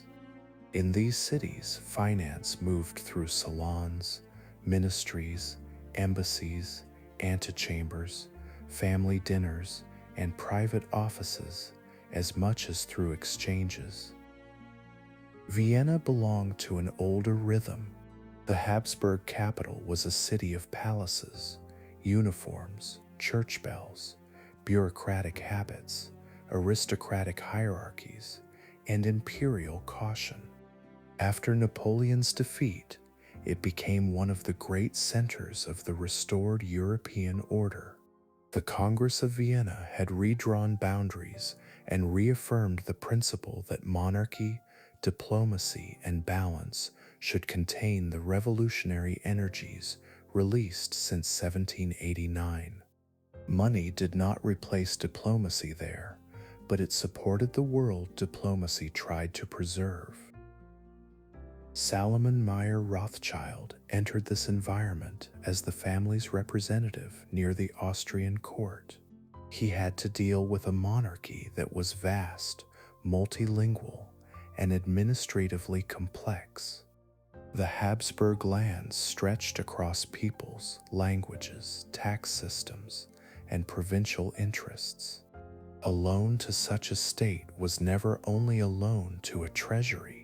It was a judgment about an imperial structure that had to hold together Hungary, Bohemia, Austria, northern Italy, Galicia, and other territories under one dynastic roof. Prince Clemens von Metternich, the leading Austrian statesman of the post-Napoleonic years, embodied the cautious intelligence of that order.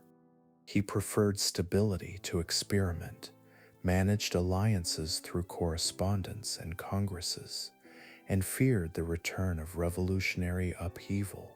A banker near Metternich world had to understand not only interest rates, but the political meaning of confidence. Austrian credit rested partly on whether investors believed the old order would endure. Salomon's branch gave the Rothschilds a place close to that question. Viennese finance moved through forms that could appear ceremonial from the outside.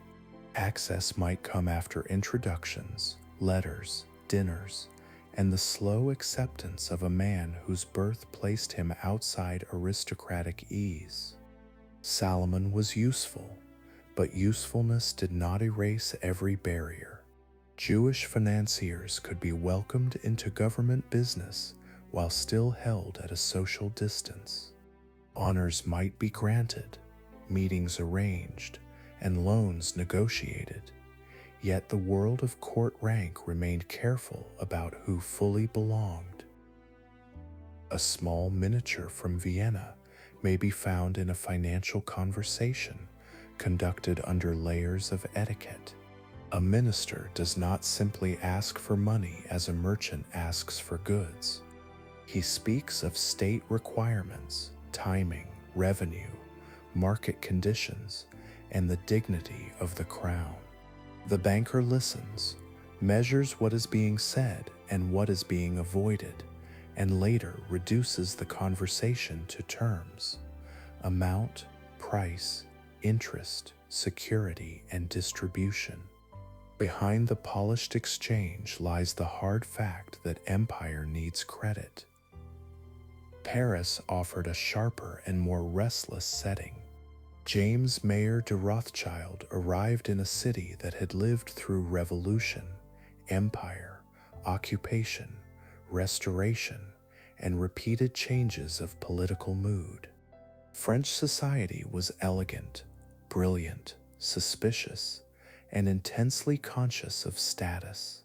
The restored Bourbon monarchy needed money and legitimacy. Later regimes would need the same in different language. Parisian finance stood close to politics because French governments carried the memory of collapse and the burden of rebuilding trust. James proved unusually gifted in that world. He was younger than his brothers, but he possessed a combination of intelligence, ambition, adaptability, and social instinct that made the Paris house powerful. He learned how to move among ministers, aristocrats, businessmen, artists, diplomats, and journalists without losing sight of the family ledger. His branch became more than a financial office. It became a social institution, a place where banking, politics, and high society could meet under the Rothschild name. The Paris house also benefited from France's post-war needs. After 1815, the French state required loans to meet indemnities and occupation costs, and to restore its standing in European markets. James helped place and manage large financial operations that brought France back into credible borrowing. The work required coordination with London and the other branches. A French loan might be discussed in Paris, supported by confidence in London, and distributed through a wider network of investors. There is another miniature in the Paris branch, James reading a political situation as carefully as a balance sheet. A minister's request, a newspaper's tone, a movement in bond prices, a foreign ambassador's caution, and a rumor from the Chamber of Deputies all belong to the same field of judgment. The numbers matter, but they do not stand alone. In Paris, perhaps more than anywhere else, the price of government paper could carry the pulse of regime anxiety. The Rothschild presence in France soon became visible in ways that went beyond finance. James acquired property, entered elite social circles, and cultivated a public role suited to the capital. His later residence at Ferrières would become one of the great houses of 19th-century Europe, but the roots of that visibility lay in the earlier Restoration period. Wealth needed architecture, hospitality, and patronage if it wished to be recognized socially. The house did not merely make loans, it learned how to appear among the powerful. Naples gave the family a third continental language. Karl Mayer Rothschild's branch operated in the Kingdom of the Two Sicilies, where the Bourbon monarchy governed from a southern capital, very different from London, Paris, or Vienna. Naples had royal ceremony, Mediterranean trade, administrative weakness, and the persistent need to maintain credit in the eyes of foreign financiers. Its beauty and its fiscal strains existed side by side. A banker there had to know court habits, local officials, and the reputation of the kingdom in northern markets. The Neapolitan government, like other restored regimes, needed access to loans. After the Napoleonic period and the rearrangements that followed, rulers across Europe faced military expenses, administrative costs, and the challenge of reassuring creditors. Karl's branch allowed the Rothschilds to extend their system into southern Italy, where family presence could help manage loans, payments, and relations with the Bourbon court. Naples may not have equaled London in financial weight, but it gave the network another strategic point. Karl's work also showed the family's ability to adapt to local conditions.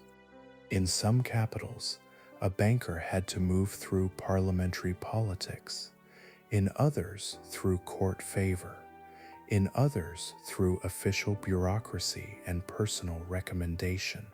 The Rothschilds did not use one method everywhere. They altered conduct while preserving inner coordination. Local style changed. Family interest remained. The continental branches also pursued social recognition through titles and honors. In the German and Austrian world, ennoblement carried special meaning because it placed a family once confined in the Judengasse into a symbolic order that had long excluded them. The Rothschild brothers received noble status from the Austrian emperor, and later the title of baron became associated with the family. Such honors did not end prejudice, but they marked an extraordinary ascent from the legal restrictions of Frankfurt's Jewish quarter. A coat of arms, a title, or a formal court acknowledgement had a practical side. It could ease access, alter how letters were addressed, and allow a banker to stand more comfortably among aristocratic clients. Yet these honors also carried tension. The Rothschilds did not become old nobles by receiving noble rank. They remained a Jewish banking family whose wealth had opened doors that birth had not. Their position unsettled the very hierarchy that recognized them. Across Vienna, Paris, and Naples, the family learned that lending to governments required social intelligence as much as money. A state could borrow from a stranger once, but repeated borrowing required relationship.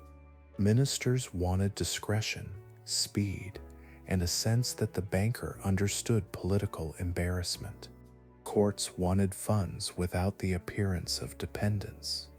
Investors wanted confidence that the loan had been judged by someone with access to the truth. The Rothschild branches stood between these needs, translating one into another. Their influence near courts was real, but it had limits. They advised, financed, warned, and sometimes pressed governments toward policies that would protect credit. They could refuse terms, support a bond issue, or help stabilize confidence. They could not abolish revolution, make bad budgets permanently sound, or guarantee the survival of every monarchy they served. Later myths often confuse proximity with command. In practice, the bankers stood close enough to power to matter, but not above history itself. The social world around them widened with each decade. Dinners, marriages, charitable works, art collecting, and country houses made the family more visible. The branches became centers where ministers might meet financiers, where aristocrats might borrow, where diplomats might gather information, and where family members displayed a cultivated ease learned only after long effort. Behind such visibility remained the constant work of offices, letters, accounts, rates, loans, and instructions moving through the same disciplined network built by Mayer Amschel's sons. The continental courts gave the Rothschilds a different kind of authority from the London market. London made them powerful through public debt and capital depth. Vienna, Paris, and Naples made them powerful through access to governments that still thought in dynastic, diplomatic, and courtly forms. Together, these branches allowed the family to serve both the modern market and the older monarchy. That combination was one of the reasons their name came to seem almost everywhere in 19th century Europe. By the middle of the century, the sons of Mayer Amschel had carried the family far beyond the Judengasse. In Vienna, Salomon stood near imperial finance. In Paris, James became a figure of rare consequence. In Naples, Karl gave the house a southern reach. Each branch had its own rooms, clerks, clients, visitors, and habits, yet each remained tied to the others by correspondence, marriage, memory, and capital. The Rothschild system had become a family stretched across courts, and the courts had discovered that modern power could not live on ceremony alone. Chapter 9: Railways, Mines, and the Industrial Turn.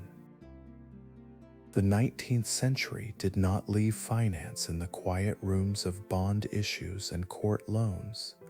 It carried money into iron, steam, coal, tunnels, stations, rails, workshops, and mines.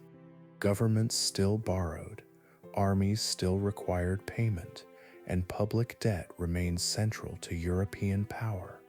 But the industrial age opened new forms of investment that were more physical than a state security. Capital could now be fastened to the ground in the form of a railway line, sunk into the earth through a mining concession, or stretched across a country in iron tracks that altered distance itself. For the Rothschilds, this shift was not a rejection of banking. It was an extension of it. The same skills that had helped them judge governments could be applied to companies, concessions, transport networks, and industrial resources. A railway required capital before it produced fares. A mine required equipment, labor, roads, smelting, and patience before it produced revenue. Investors had to be persuaded that a project would not merely look impressive on paper, but would carry goods, passengers, ore, and income for years. Railways belonged especially to the age after the Napoleonic Wars because peace made long-term construction easier, while industrial production made it necessary. Coal fields needed access to cities and ports. Textile towns needed raw cotton and markets. Armies and governments quickly understood the strategic value of rapid movement. Farmers, merchants, and manufacturers saw that a journey once measured in days could be reduced to hours. The railway was a business, but it was also a new geography. The early railway world was full of uncertainty. Engineers had to survey routes, estimate gradients, build bridges, drain land, cut through hills, and calculate the strength of rails and engines. Parliaments, princes, municipal authorities, and landowners had to grant permission. A route might disturb estates, cross jurisdictions, or require compensation to families whose fields lay in the way. Before the first train ran, the project had already passed through maps, petitions, contracts, subscriptions, and political negotiation. The Rothschilds entered railway finance in several settings, but the Austrian lands became particularly important. Salomon Rothschild supported railway development connected to the Habsburg monarchy, including the Kaiser Ferdinand Northern Railway, which linked Vienna toward the north and the industrial and mining regions of Moravia and Silesia. The project belonged to a broader effort to bind imperial territories through transport and commerce. In a monarchy stretched across languages and provinces, railways carried more than passengers. They carried administration, soldiers, coal, grain, mail, and the idea of connection. A miniature from this railway age begins with surveyors rather than bankers. Men walk the intended route with instruments, measuring levels, marking distances, and noting where the land rises or softens. Behind them stand engineers with drawings, officials with permissions, and financiers with subscription lists. The track does not yet exist, but money has already begun to imagine it. Each future mile requires iron, timber, labor, land, and confidence that the line will repay its cost. Railway bonds and shares turned physical construction into marketable paper. Investors who might never visit a route could purchase a claim on its future. The certificate in a drawer represented rails laid through fields, locomotives ordered from workshops, stations built in towns, and tolls or fares expected over time. This was one of the defining features of industrial capitalism. Distant investors could own a piece of infrastructure they saw only through reports, dividends, and market prices. The family's experience with state finance helped them judge such projects, but railways brought different risks. A government might default, but it could also tax. A railway company had to earn. Its income depended on traffic, maintenance costs, competition, weather, management, and the pace of regional development. A line built too early might wait years for sufficient use. A line built poorly might devour capital in repairs. The banker's eye, therefore, had to move from treasury credibility to engineering, geography, and commerce. Mines drew the family into another material world. Mining had long been essential to European wealth, but the industrial age increased demand for coal, iron, copper, lead, mercury, and other resources. Metal lay behind railways, weapons, machines, roofs, coins, wires, and tools. A mine was not simply a hole in the ground. It was a system of rights, shafts, drainage, ventilation, pumps, timber supports, skilled labor, smelters, roads, and markets. Profit depended on what the earth contained and how cheaply it could be brought to use. The Rothschilds became associated with important mining and metals interests, including ventures connected to Central European resources and later wider mineral enterprises. In the Austrian sphere, their involvement with mining and smelting linked finance to the industrial development of the empire. Coal and metals gave substance to railways, and railways helped carry coal and metals in return. The relationship was circular in the most practical sense. Capital built the line, The line carried the fuel, and the fuel powered the engines that made the line valuable. A mine concession could be as political as a government loan. Rights to extract minerals were granted or regulated by states, princes, or local authorities.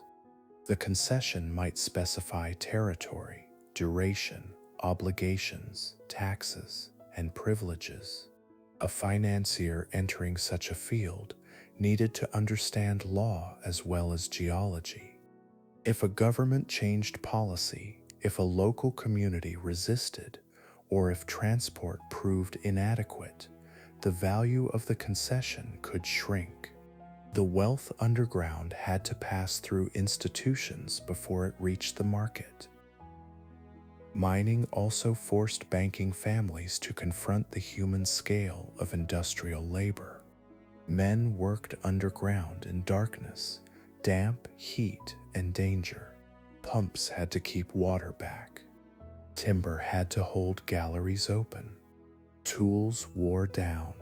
Horses, carts, lamps, ropes, and later steam machinery belonged to the daily economy of extraction. The Rothschild story is often told from counting houses and ministries, but industrial investment rested on the labor of people whose names rarely entered family correspondence except as costs, wages, or numbers. The shift into infrastructure brought the family closer to the public life of ordinary Europeans. A government bond could shape taxes and diplomacy invisibly. A railway line changed daily movement in a visible way. Villages heard whistles. Towns gained stations. Goods arrived in new quantities. Inns along old roads lost traffic, while workshops near stations prospered. Time itself became more standardized as train schedules required clocks to agree across distance. Finance had entered the calendar of daily life. France offered its own field of industrial and railway expansion. James Rothschild's Paris house became deeply involved in French finance and industry, including railways that connected regions to the capital and to broader commercial networks. The French state often played an important role in authorizing and shaping such projects, which meant that railway finance again mixed public authority with private capital. A line could be commercial, strategic, and political at once. The Rothschilds were not the only financiers of railways, nor did they control the entire industrial age.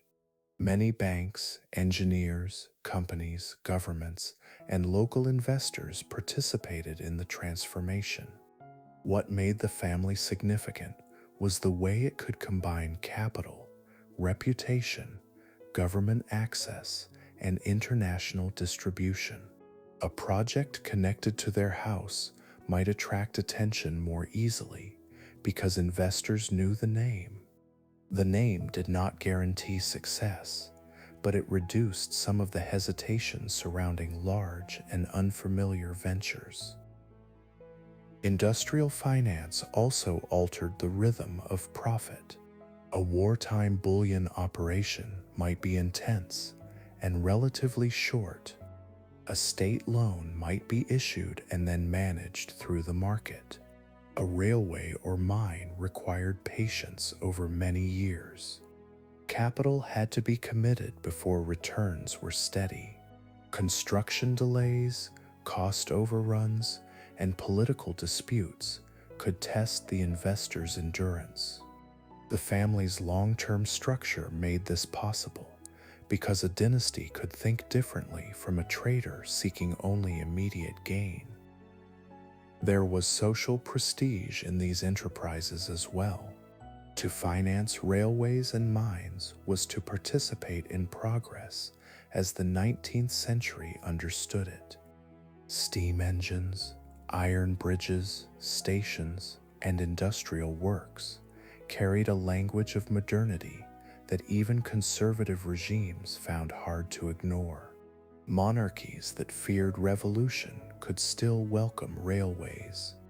Aristocrats who disliked market society could still invest in infrastructure. The Rothschilds, once outsiders at the edge of civic life, now financed projects that governments presented as national advancement. Yet the industrial turn also made the family's influence more visible, and visibility attracted criticism. A railway concession, a mine, or a large loan could be named, mapped, and discussed in newspapers. Competitors complained of favoritism. Political critics warned against private financial power. Anti-Semitic writers folded real investments into darker stories about hidden control. The same infrastructure that connected regions also connected public suspicion to the family name. The practical work continued beneath the argument. Engineers wrote reports.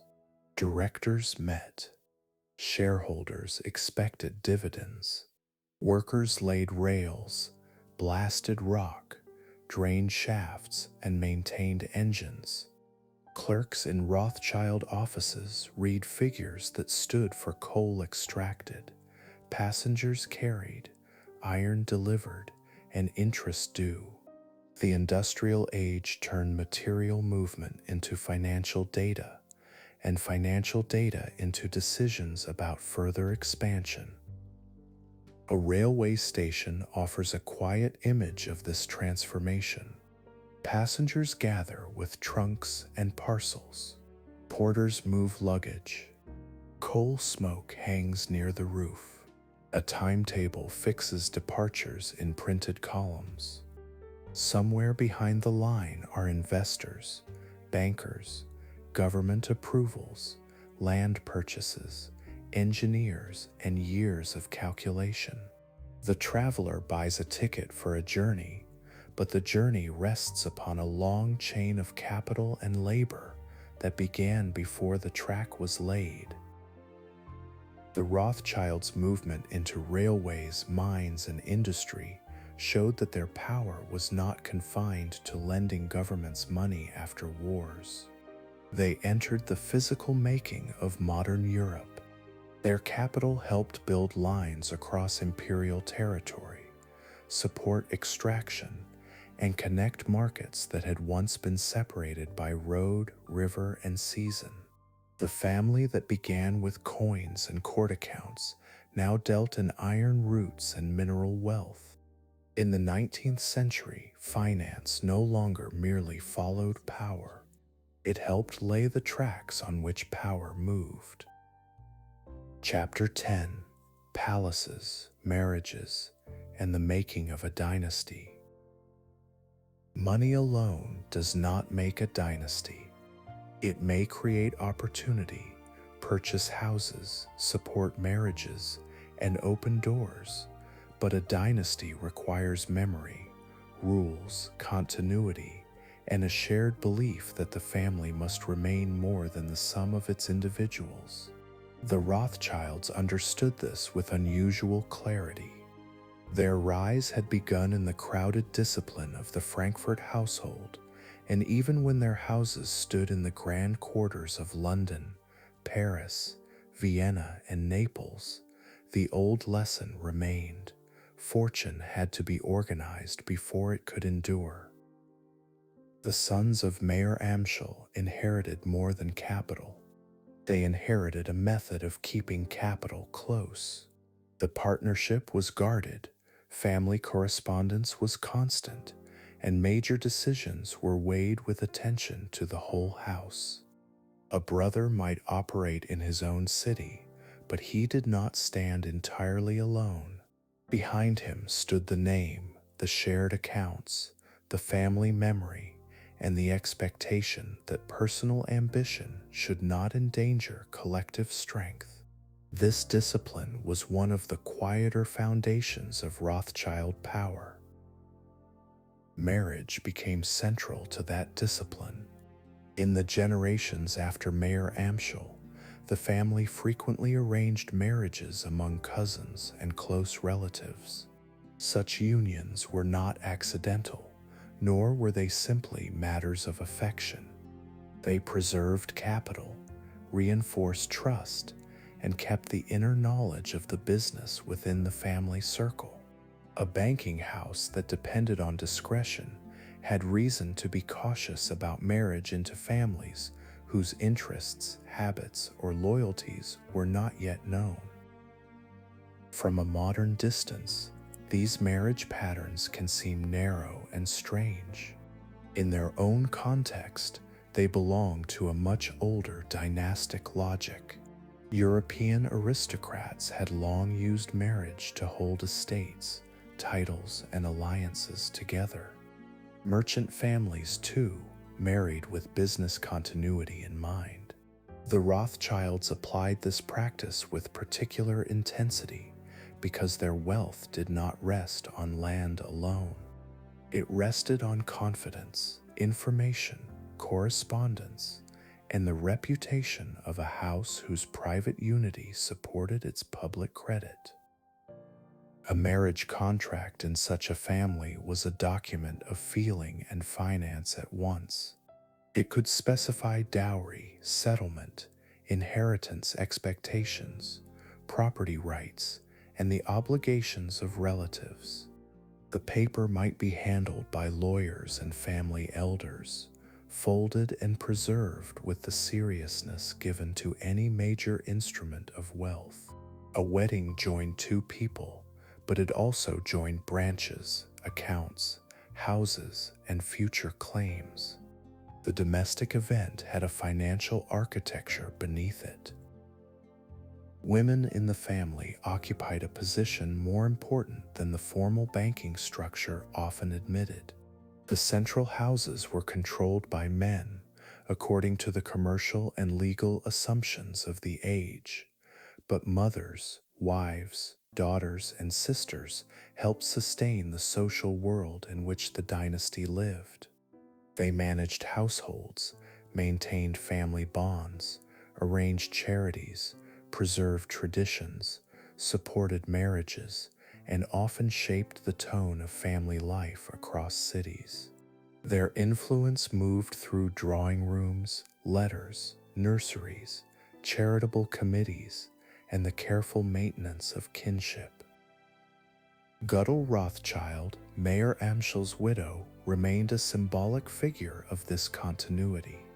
She continued to live for many years in the Frankfurt house associated with the family's origins, even after her sons had become men of international wealth. Her presence linked the palaces and banking houses of Europe back to the Judengasse. The contrast was striking, sons negotiating with governments, while the mother remained connected to the old domestic center. In that contrast lay a family memory no title could fully replace. As wealth increased, houses became public statements. The Rothschilds acquired town residences, country estates, villas, and later grand houses that announced their arrival among Europe's elite.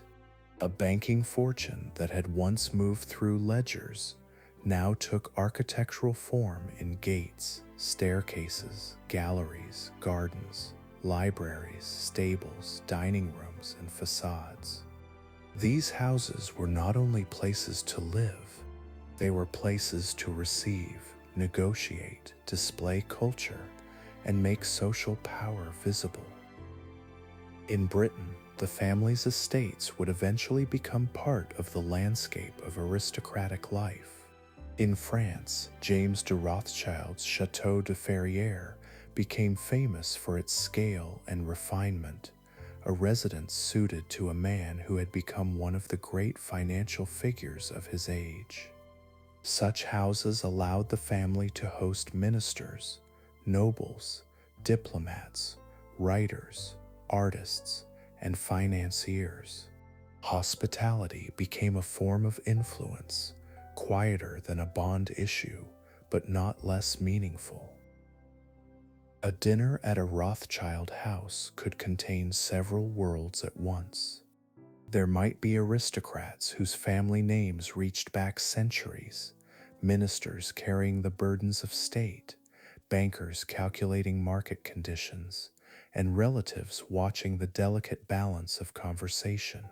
The table setting, the order of seating, the wines, the servants, the language chosen, and the subjects avoided all mattered. Social life at that level was never simply leisure. It was a disciplined form of presence. Art collecting became another language of belonging. The Rothschilds collected paintings, decorative arts, furniture, manuscripts, porcelain, silver, and objects associated with European refinement. Collecting allowed a family of recent financial ascent to place itself inside older cultural traditions. A painting on a wall, a cabinet of fine objects, or a library of rare volumes could say that the house understood more than money. It understood taste, history, patronage, and the manners of cultivated power. These collections also had a private dimension. Objects carried memory across generations. A portrait could preserve an ancestor's image. A piece of furniture could move from one house to another. A bookplate could mark possession. A silver service could appear at family ceremonies. The material world of the dynasty became a second archive, alongside ledgers and correspondence. It held the family's story in wood, canvas, metal, leather, and glass. Philanthropy joined wealth to public responsibility. The Rothschilds supported Jewish institutions, hospitals, schools, poor relief, housing, synagogues, and later scientific, cultural, and civic causes. Charity had religious, communal, social, and political meanings. For a Jewish family rising within societies that still denied full equality or offered acceptance unevenly, philanthropy could strengthen community life while also presenting the family as public benefactors. Giving did not erase prejudice, but it created durable institutions where need was met in practical form. In Jewish communities, Rothschild support carried special weight.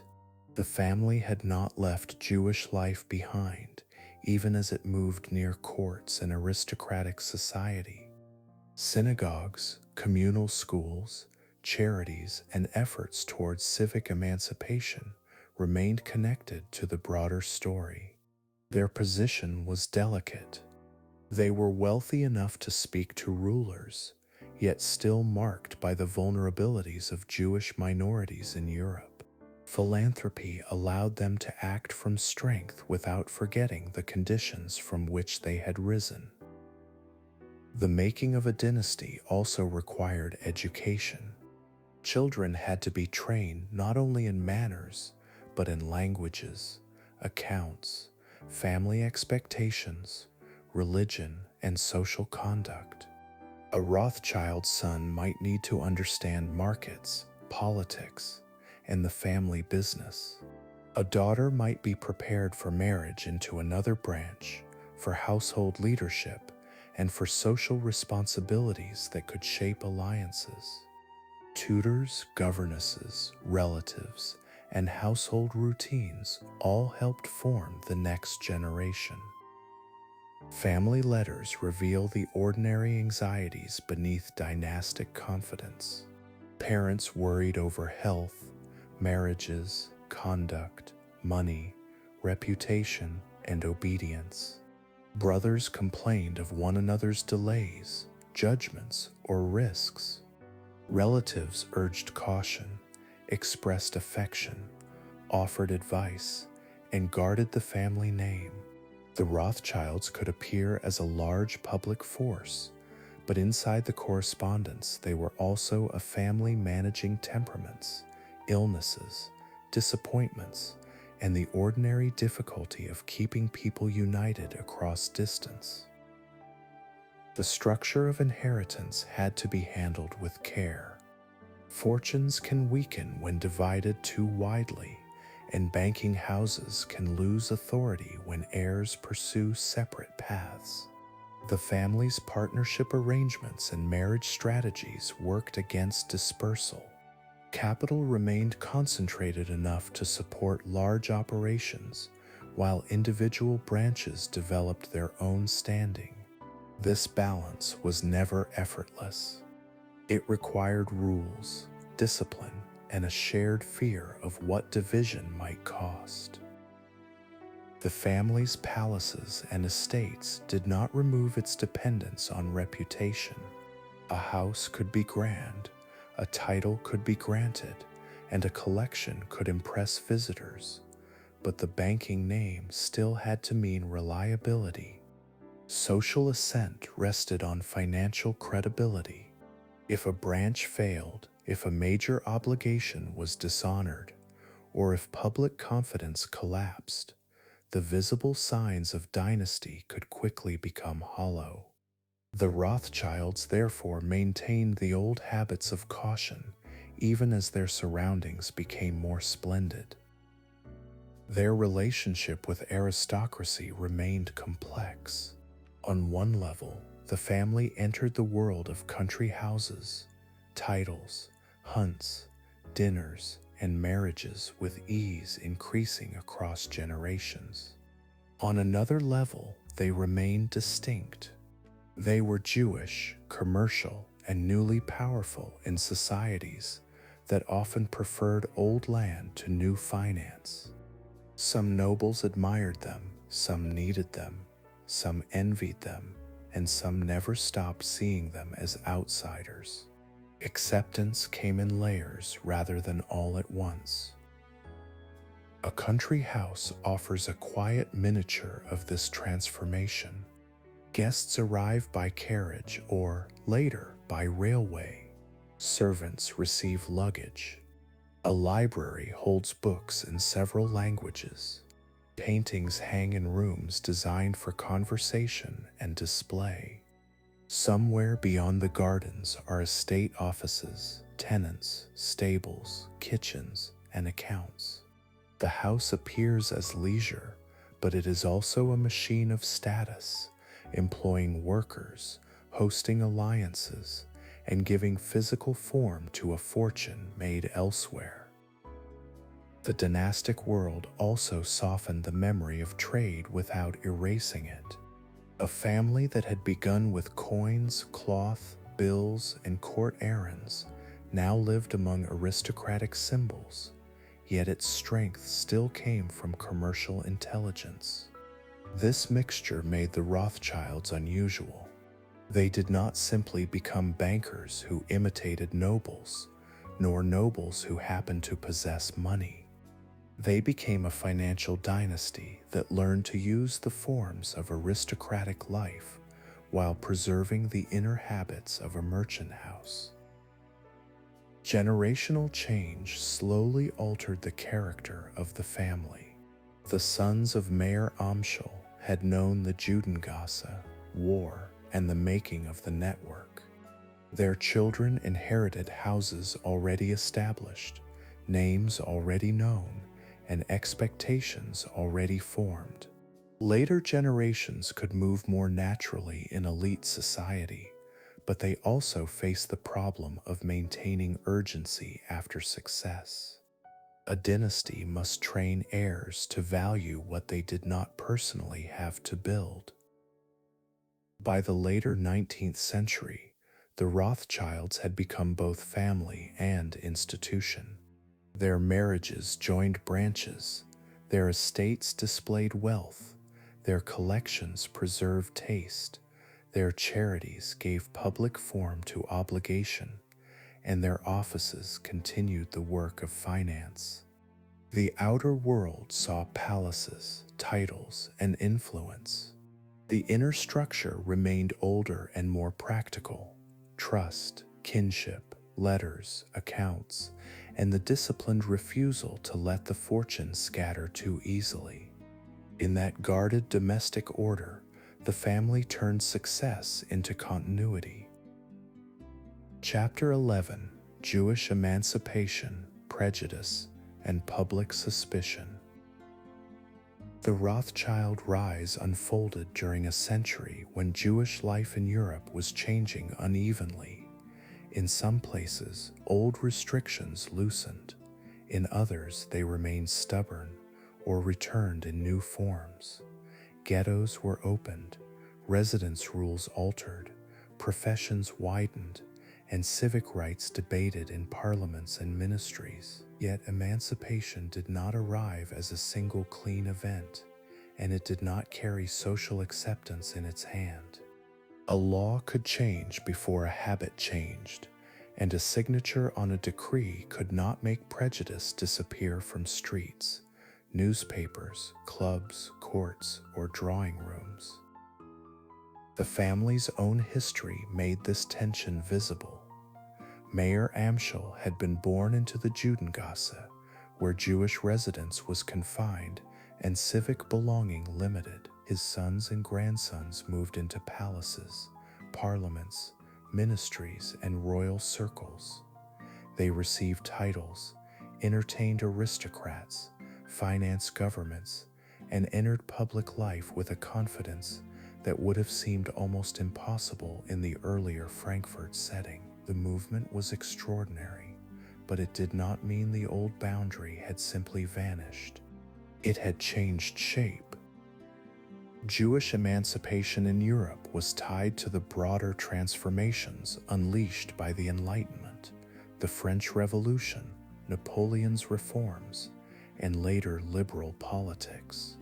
The idea that Jews might become equal citizens challenged older assumptions that had treated them as separate corporate communities, tolerated or restricted according to the will of rulers. In France, revolutionary legislation granted Jews citizenship in the 1790s, though practice and feeling varied. In German lands, emancipation advanced slowly and unevenly, often interrupted by reaction, local resistance, and arguments over whether civic rights required cultural assimilation. Britain followed its own slower path. Jews could become wealthy, influential, and socially visible before they possessed full political equality. Restrictions on parliamentary office and other civic positions remained part of public debate well into the 19th century. The career of Lionel de Rothschild, Nathan's son, became a central example of this struggle.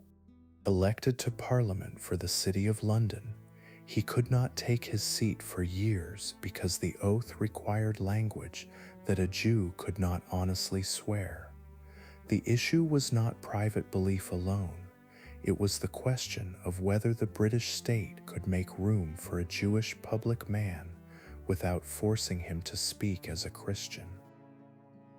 A miniature from this struggle rests in the parliamentary oath. Lionel stands not as a banker negotiating a loan, but as an elected representative facing a formula of words. The obstacle is ceremonial, but it is also constitutional. A few phrases, repeated by habit, become a barrier between voters and their chosen member.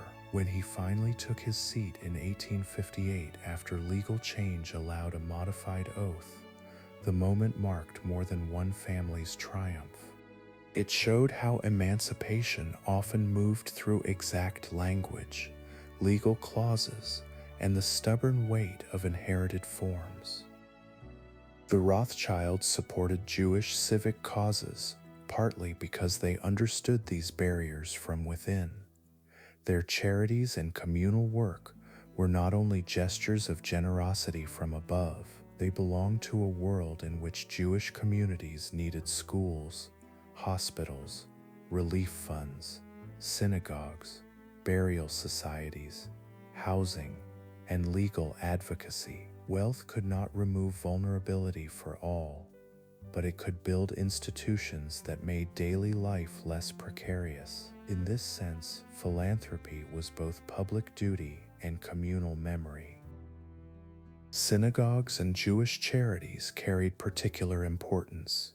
A synagogue was not simply a place of worship, it was an institutional center, a place where identity, education, charity, family ceremony, and communal authority met. Schools offered children tools that might widen their prospects. Hospitals and relief societies helped families whose struggles never appeared in high finance. The Rothschilds' support for these institutions kept them tied to Jewish life, even as they moved among royal courts and aristocratic estates. Their prominence, however, made them unusually visible targets. In the 19th century, newspapers, pamphlets, political cartoons, and street rumor all expanded the public life of reputation. A banker who financed governments could become a convenient symbol for forces that ordinary readers found difficult to understand. Debt, taxes, markets, railways, foreign loans, political compromise, and social change. The Rothschild name was short, recognizable, and attached to real wealth. That made it easy to use and easy to misuse. Political cartoons often compressed complex anxieties into a single figure: a hooked nose, a money bag, a globe, a ruler's crown, or a table of bonds could be arranged into an image that required little explanation. Such caricatures drew on older anti-Semitic visual traditions while attaching them to modern finance. They did not merely criticize a banking operation, they turned Jewishness itself into an accusation, suggesting that money, foreignness, secrecy, and power belong together by nature. The family's real financial influence gave such attacks a surface plausibility that made them more dangerous. The Rothschilds did lend to states, advise governments, place loans, and maintain private correspondence across borders. These facts were substantial, yet hostile writers often took real mechanisms and bent them into fantasy. A courier became a sign of hidden command. A bond issue became proof of national enslavement. A dinner with a minister became evidence of secret rule.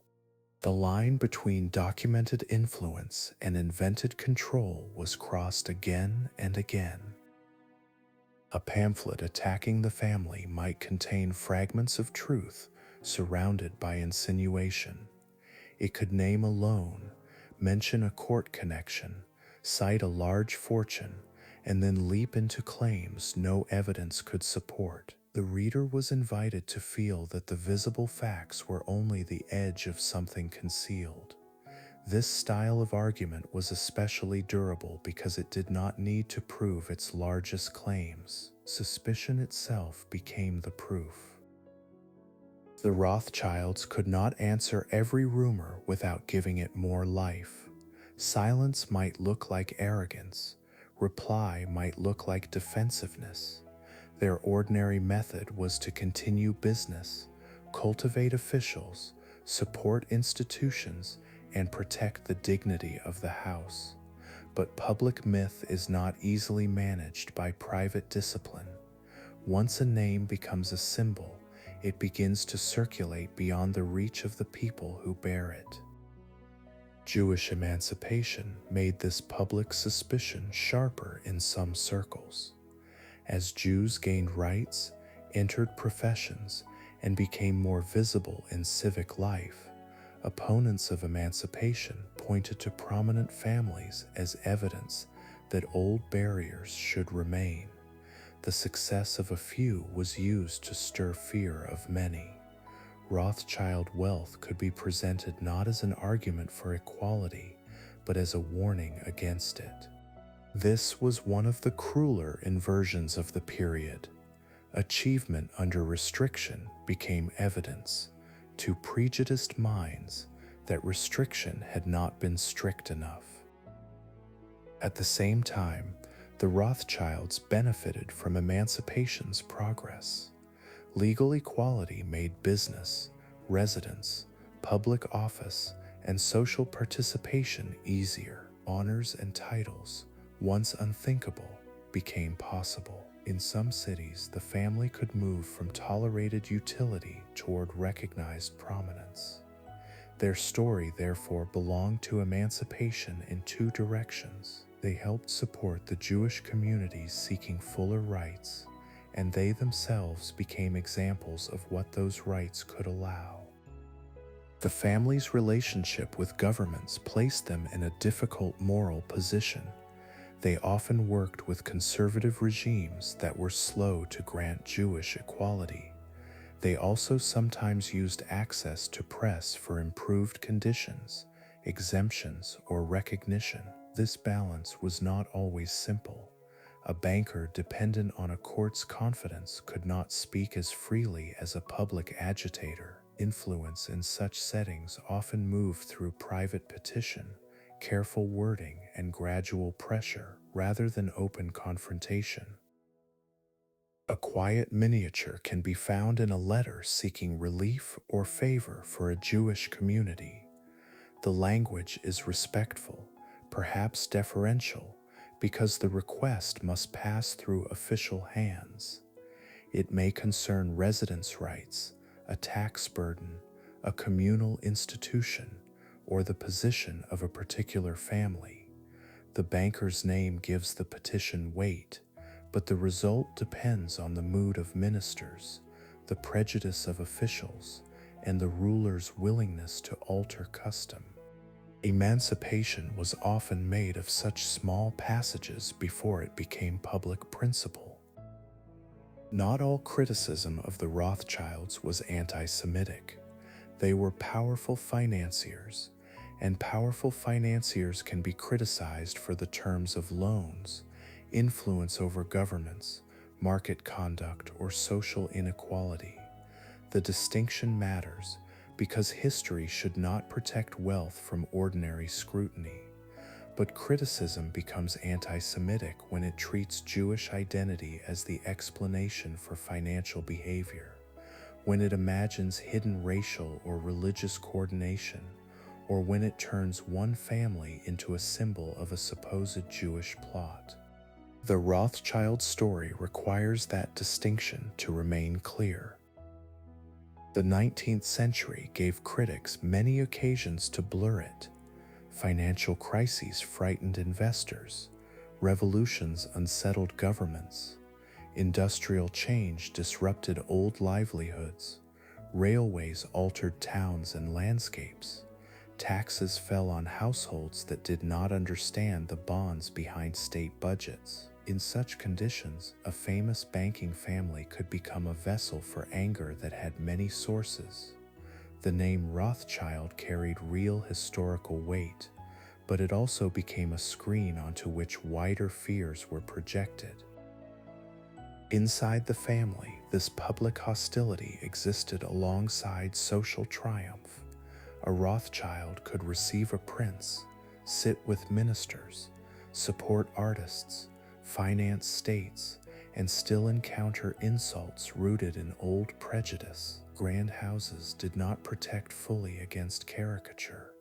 Titles did not erase exclusion from every club or circle. Wealth could buy comfort, but not complete belonging. This made their ascent more complicated than a simple story of victory. The broader Jewish communities of Europe faced far harsher realities than elite discomfort. Many families remained poor, legally restricted, or vulnerable to local hostility. Eastern European Jewish life, in particular, carried different burdens from the world of Paris salons or London banking offices.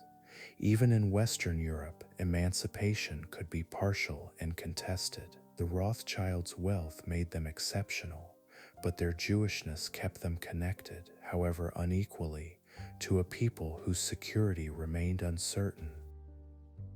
By the late 19th century, Modern anti-Semitism began to take more organized political forms. Older religious prejudice blended with nationalist suspicion, racial theories, economic resentment, and fear of capitalism. The Rothschild name, already famous, became one of the repeated names in this darker vocabulary. Myths that had begun as gossip, caricature, or political attack hardened into recurring stories, passed from pamphlet to speech, from rumor to print, from one country to another. The family's real records tell a more human and more useful story. They show bankers, relatives, donors, negotiators, collectors, correspondents, and public figures operating inside the opportunities and limits of their age. They show influence without omnipotence, ambition without magical control, and vulnerability alongside power. Jewish emancipation allowed the Rothschilds to rise higher than the Judengasse would have permitted. Prejudice ensured that even at that height, the old accusations could follow them. In the history of the Rothschilds, public suspicion is therefore not an ornament around the main story. It is part of the story itself. The same forces that made the family visible, credit, government debt, newspapers, railways, social ascent, Jewish emancipation, and the growth of mass politics, also made the name available for distortion. Their wealth was real. Their influence was real. So was the prejudice that turned those realities into myth. The careful historian must hold these facts together without allowing one to swallow the other. Chapter 12: Crisis, Revolution, and the Limits of Influence.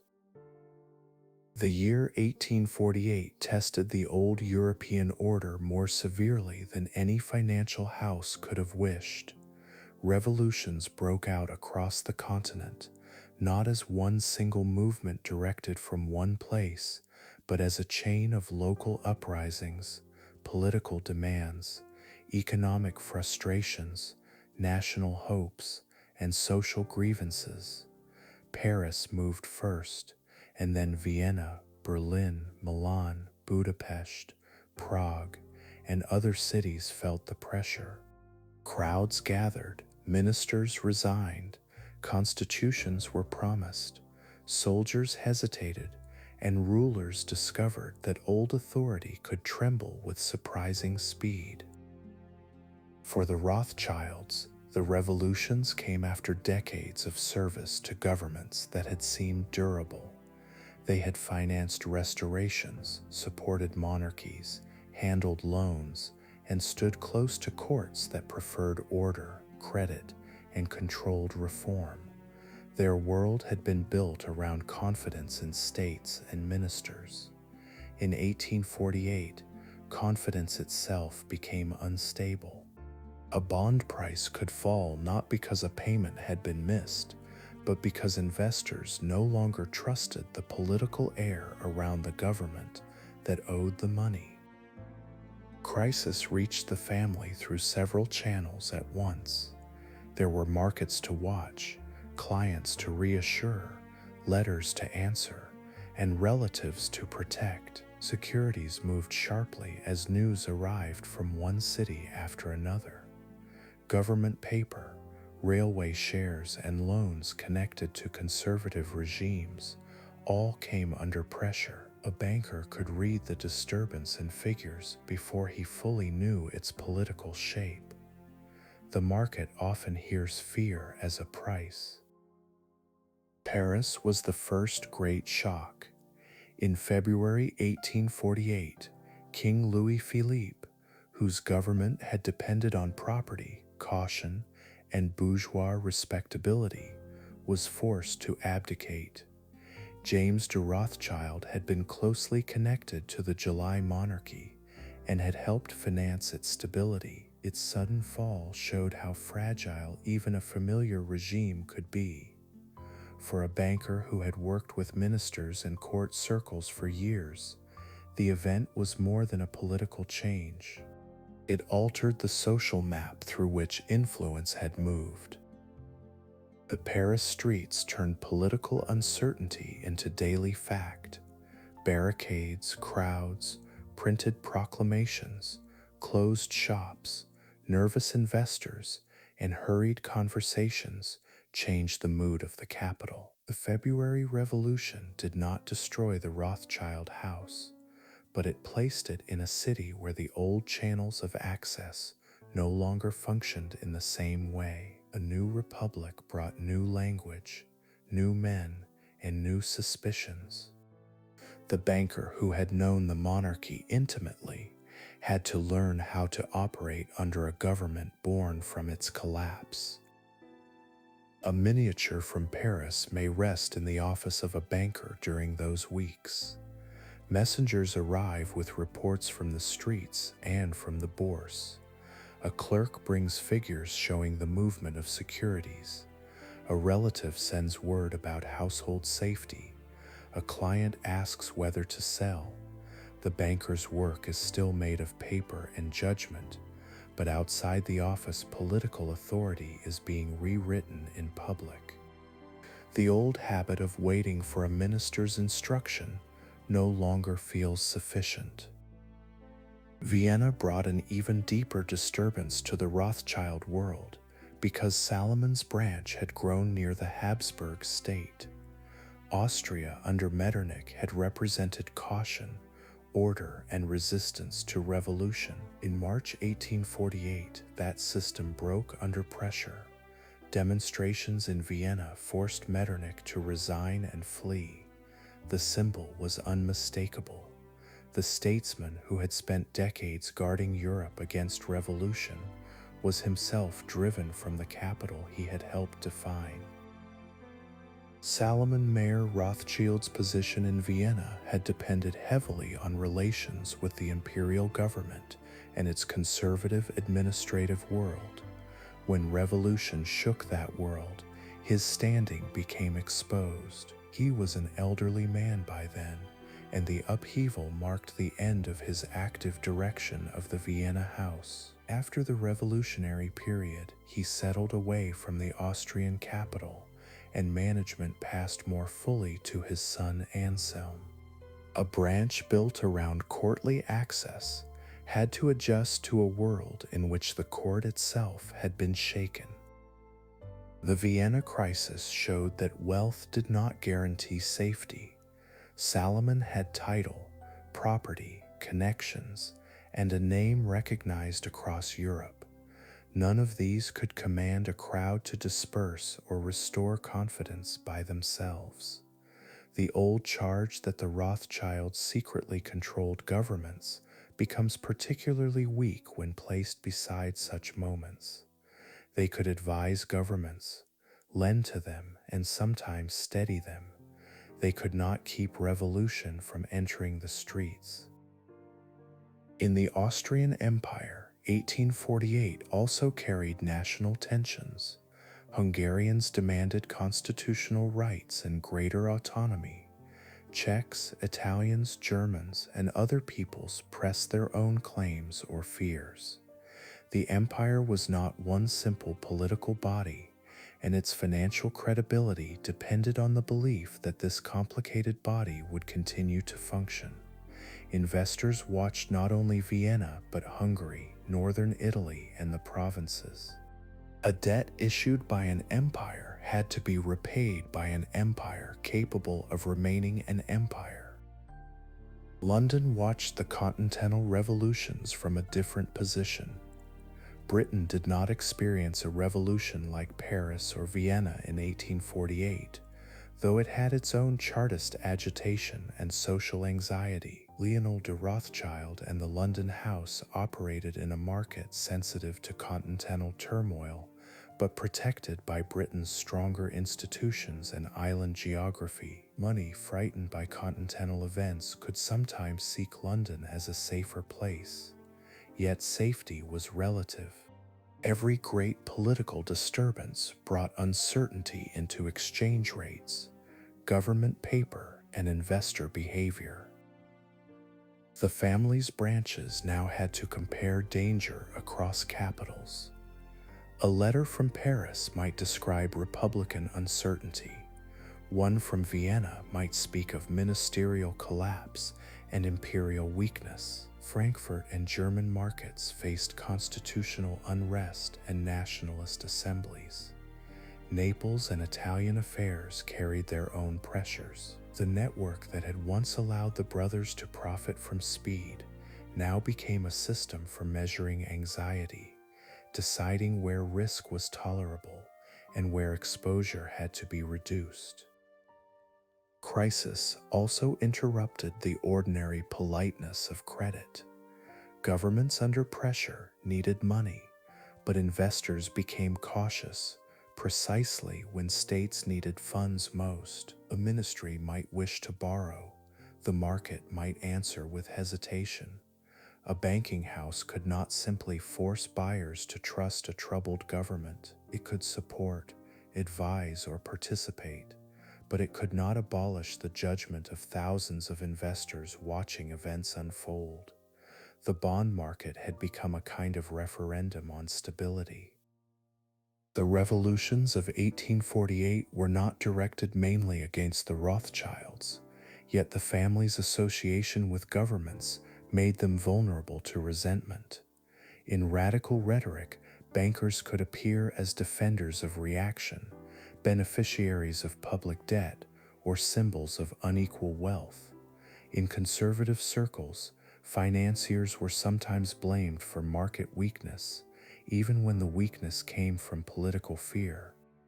The Rothschilds stood close enough to power to be accused by those who opposed power, and close enough to markets to be blamed by those who feared markets. A second miniature may be found in a falling bond quotation. No crowd stands inside the figure printed or spoken in the market, yet the crowd is there indirectly.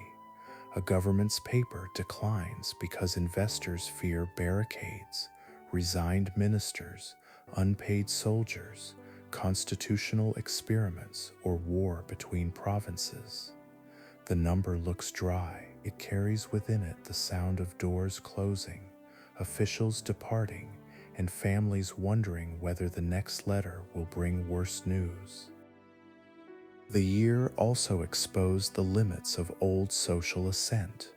Titles, estates, dinners, and court honors had helped place the Rothschilds among Europe's elites, but revolutionary politics did not defer to those forms. In fact, social grandeur could increase suspicion. A palace that had once displayed acceptance into aristocratic society could now appear to hostile eyes as a monument to inequality. The same houses that hosted ministers and nobles were also reminders that finance had produced a new kind of wealth beside inherited land. Still, the family did not collapse. Its strength lay partly in diversification, partly in caution, and partly in the fact that revolutions themselves were uneven.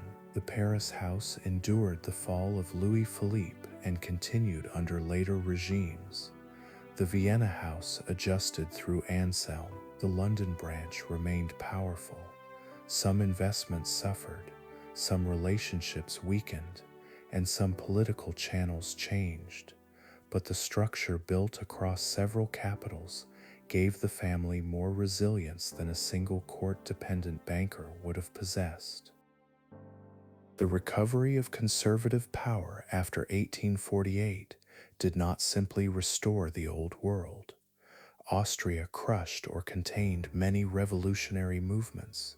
France moved from republic toward the Second Empire, and monarchies regained force in several places. Yet the memory of the crisis remained. Governments had learned that crowds, constitutions, nationalism, and social pressure could not be dismissed as temporary noise. bankers had learned that political legitimacy was now a market factor more openly than before. James de Rothschild's position in France changed under the new order that followed.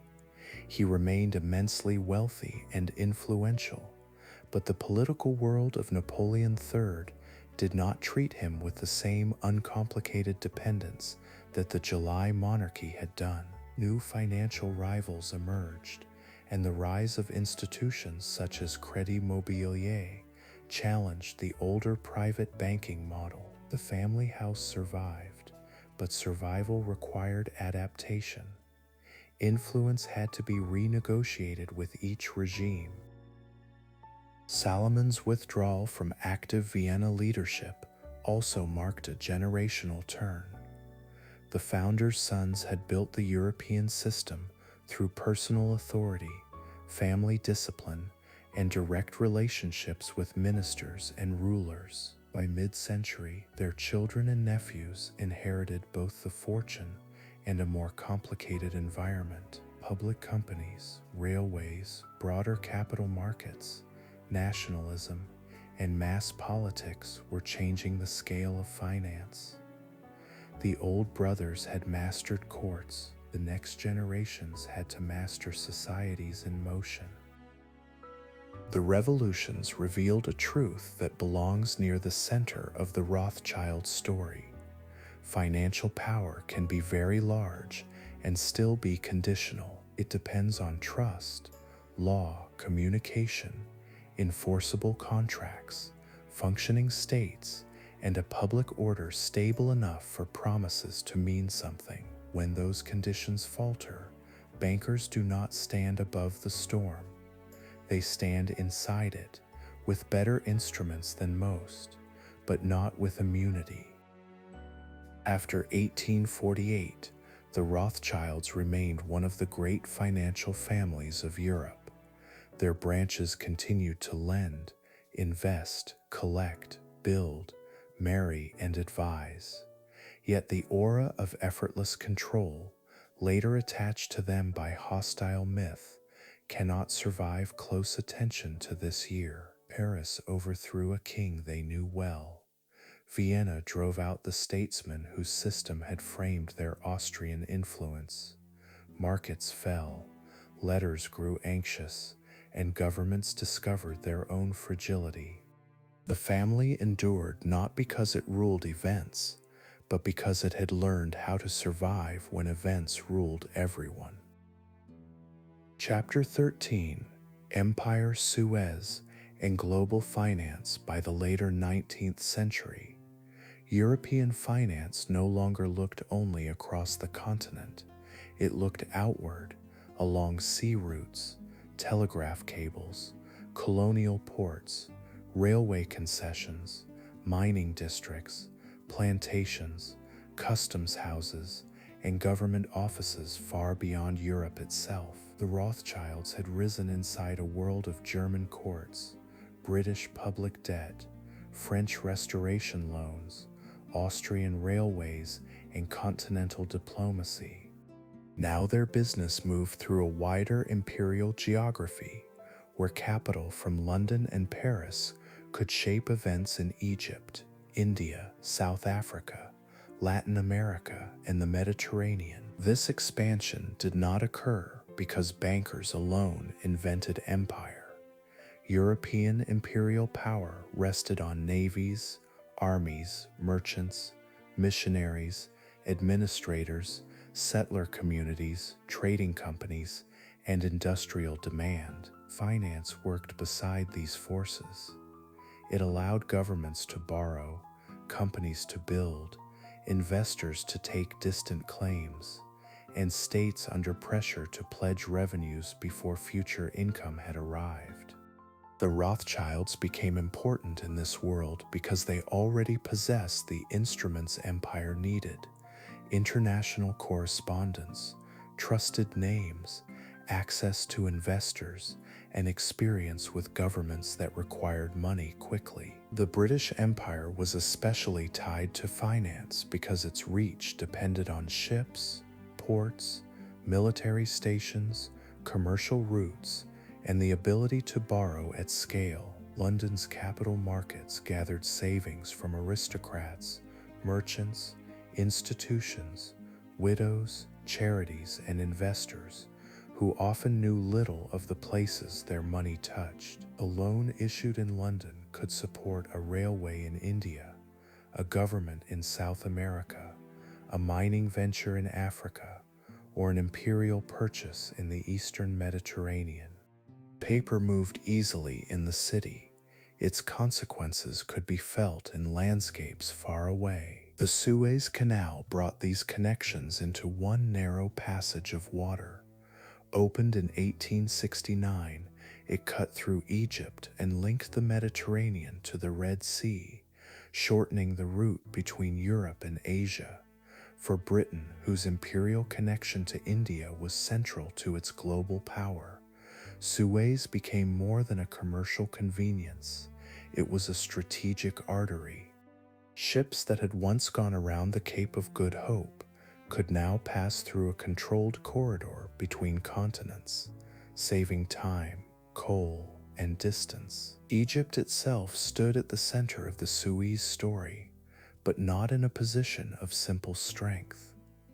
Under the Khedives, especially Ismail Pasha, Egypt borrowed heavily to modernize, build, display prestige, and participate in the economic ambitions of the age. Palaces, infrastructure, railways, irrigation, military spending, and the costs surrounding the canal placed great pressure on the treasury. Cotton revenues, taxation, and foreign loans became tied together. The more Egypt borrowed, the more foreign creditors watched its revenues. Debt could begin as a tool of modernization and become an instrument of dependence. A ruler might borrow to build railways, improve ports, strengthen administration, or present his state as modern and independent. If the debt grew faster than reliable income, lenders gained leverage. In Egypt, European financial oversight increased as the state's obligations became difficult to manage. The language of accounts and repayment gradually opened the door to political intervention. A miniature from this world can be found in an Egyptian bond. Its printed surface may name the borrower, the interest, the amount, and the terms. To an investor in London or Paris, it appears as a promise with a yield. To an Egyptian taxpayer, it may represent future pressure on land, crops, customs duties, or state revenue. The same document has two lives, one in the portfolio of a European investor, another in the fiscal strain of a country whose income has been pledged ahead of time. The Rothschilds' most famous connection to Suez came in 1875, when the British government purchased the Khedives' shares in the Suez Canal Company. Ismail Pasha, under financial pressure, needed to sell. Prime Minister Benjamin Disraeli saw the strategic importance of acquiring the shares before another power could do so. The British government needed money quickly, and Lionel de Rothschild's London house supplied the short-term financing that allowed the purchase to be completed before Parliament formally approved the funds. The transaction was compact, fast, and historically memorable. The sum was about £4 million, a large amount to arrange on short notice. Disraeli acted with political urgency, and the Rothschilds provided the bridge between decision and payment. The British state obtained a major holding in the Canal Company, and the family once again appeared at the point where finance and imperial strategy met. It was not a hidden seizure of the world. It was a documented loan serving a clear political objective. A small scene around this purchase does not need embellishment. A government sees an opportunity. A ruler under pressure offers shares. Time matters. Bankers are asked to supply funds before the slower machinery of public finance can complete its work. Papers are prepared, terms settled, and the money is made available. The canal itself remains in Egypt, cut through sand and water, but its ownership structure shifts in offices far away. Empire often moved like this, by treaty, debt, signature, and transfer as much as by cannon. The Suez Purchase strengthened the association between the Rothschild name and British imperial policy. It showed how a private banking house could help a government act quickly in a matter of strategic importance. Yet it also revealed the limits of what finance did. The bankers did not create Britain's interest in India, did not dig the canal, did not force Egypt into debt by themselves, and did not govern the imperial route. They supplied credit at a critical moment. The power of that role was real, and its boundaries were real as well. The years after the canal purchase saw Egypt fall more deeply under foreign financial and political control. European oversight of Egyptian finances increased, and British military occupation followed in 1882 after political crisis and revolt. This later occupation cannot be reduced to a single loan or single banking house. It grew from debt, strategic anxiety, imperial rivalry, local politics, nationalist anger, and British concern for the canal route. Finance was one strand in a larger imperial knot. Rothschild activity also moved through mining and overseas resource development. The family became associated with mineral finance, including interests in precious metals and later South African mining, through connections that touched the wider world of gold and diamonds. Industrial Europe needed metals for currency, machines, rails, weapons, wires, and ships. Investment followed deposits of ore and mineral wealth, often into regions where colonial rule or settler power shaped the terms under which extraction occurred. Mining finance carried moral and material complexity. A mine promised returns to investors, but its operation depended on labor, land rights, local authority, transport, and often unequal power. Workers entered shafts, handled tools, breathed dust, and lived near the demands of extraction. Investors read output figures and dividend reports in European offices. The distance between those two experiences was one of the defining distances of global capitalism. The Rothschilds, like other great financiers, stood closer to the paper than to the labor, but the two belonged to the same system. Telegraph cables changed the tempo of this system. Earlier generations had relied on couriers, packet boats, and letters that could take days or weeks to move between capitals. By the late 19th century, news could cross seas with remarkable speed. Prices, political events, shipping reports, and market instructions traveled along cables underwater and across land. The Rothschild advantage of private courier speed did not disappear entirely, but the world around it accelerated. Information became more widely available, and competition changed with it. Steamships altered distance in a similar way. Coal-fired vessels moved with greater regularity than sailing ships dependent on wind. Ports, coaling stations, docks, insurance, and shipping schedules all became part of the financial map. A banker financing imperial trade or overseas bonds had to think about routes, cargoes, freight rates, and naval security. Money did not float above the world. It moved through vessels, harbors, warehouses, bills of lading, and the expectation that a ship would arrive near the date promised. Government loans outside Europe could be especially profitable, and especially risky. States in Latin America, the Ottoman world, Egypt, and elsewhere sought capital for development, war, debt consolidation, or administrative survival. European investors wanted higher yields than safer British or French securities offered. Between borrower and investor stood banking houses that judged credibility, negotiated terms, and sometimes helped place loans whose consequences would burden distant taxpayers. The Rothschilds participated in this broad system, though not every overseas loan passed through their hands. The Ottoman Empire provides one example of the wider financial landscape.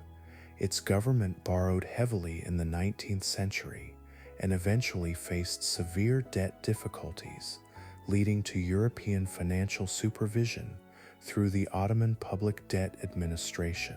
The Rothschilds were not the only actors in such affairs, but the pattern belonged to the age they inhabited: imperial or semi-imperial states borrowing from European markets, creditors seeking security, and fiscal oversight becoming entangled with sovereignty. Debt could make a state modern in ambition and dependent in practice. The family's European branches continued to matter within this global expansion. London remained crucial because British investors and imperial strategy were deeply connected. Paris had access to French capital, and a state with its own imperial ambitions in North Africa, the Levant, and Asia. Vienna and Frankfurt were less global in reach, but still part of the family's continental base. The network that once tied together courts after Napoleon now touched a world of canals, colonies, mines, and distant loans. Public opinion followed these movements unevenly. Many investors celebrated imperial finance as progress, development, and profitable expansion. Critics saw exploitation, dependency, and the subordination of weaker states to European creditors. Anti-Semitic voices again placed the Rothschild name inside distorted stories of hidden domination, ignoring the broader machinery of empire and capitalism in order to focus suspicion on a Jewish family.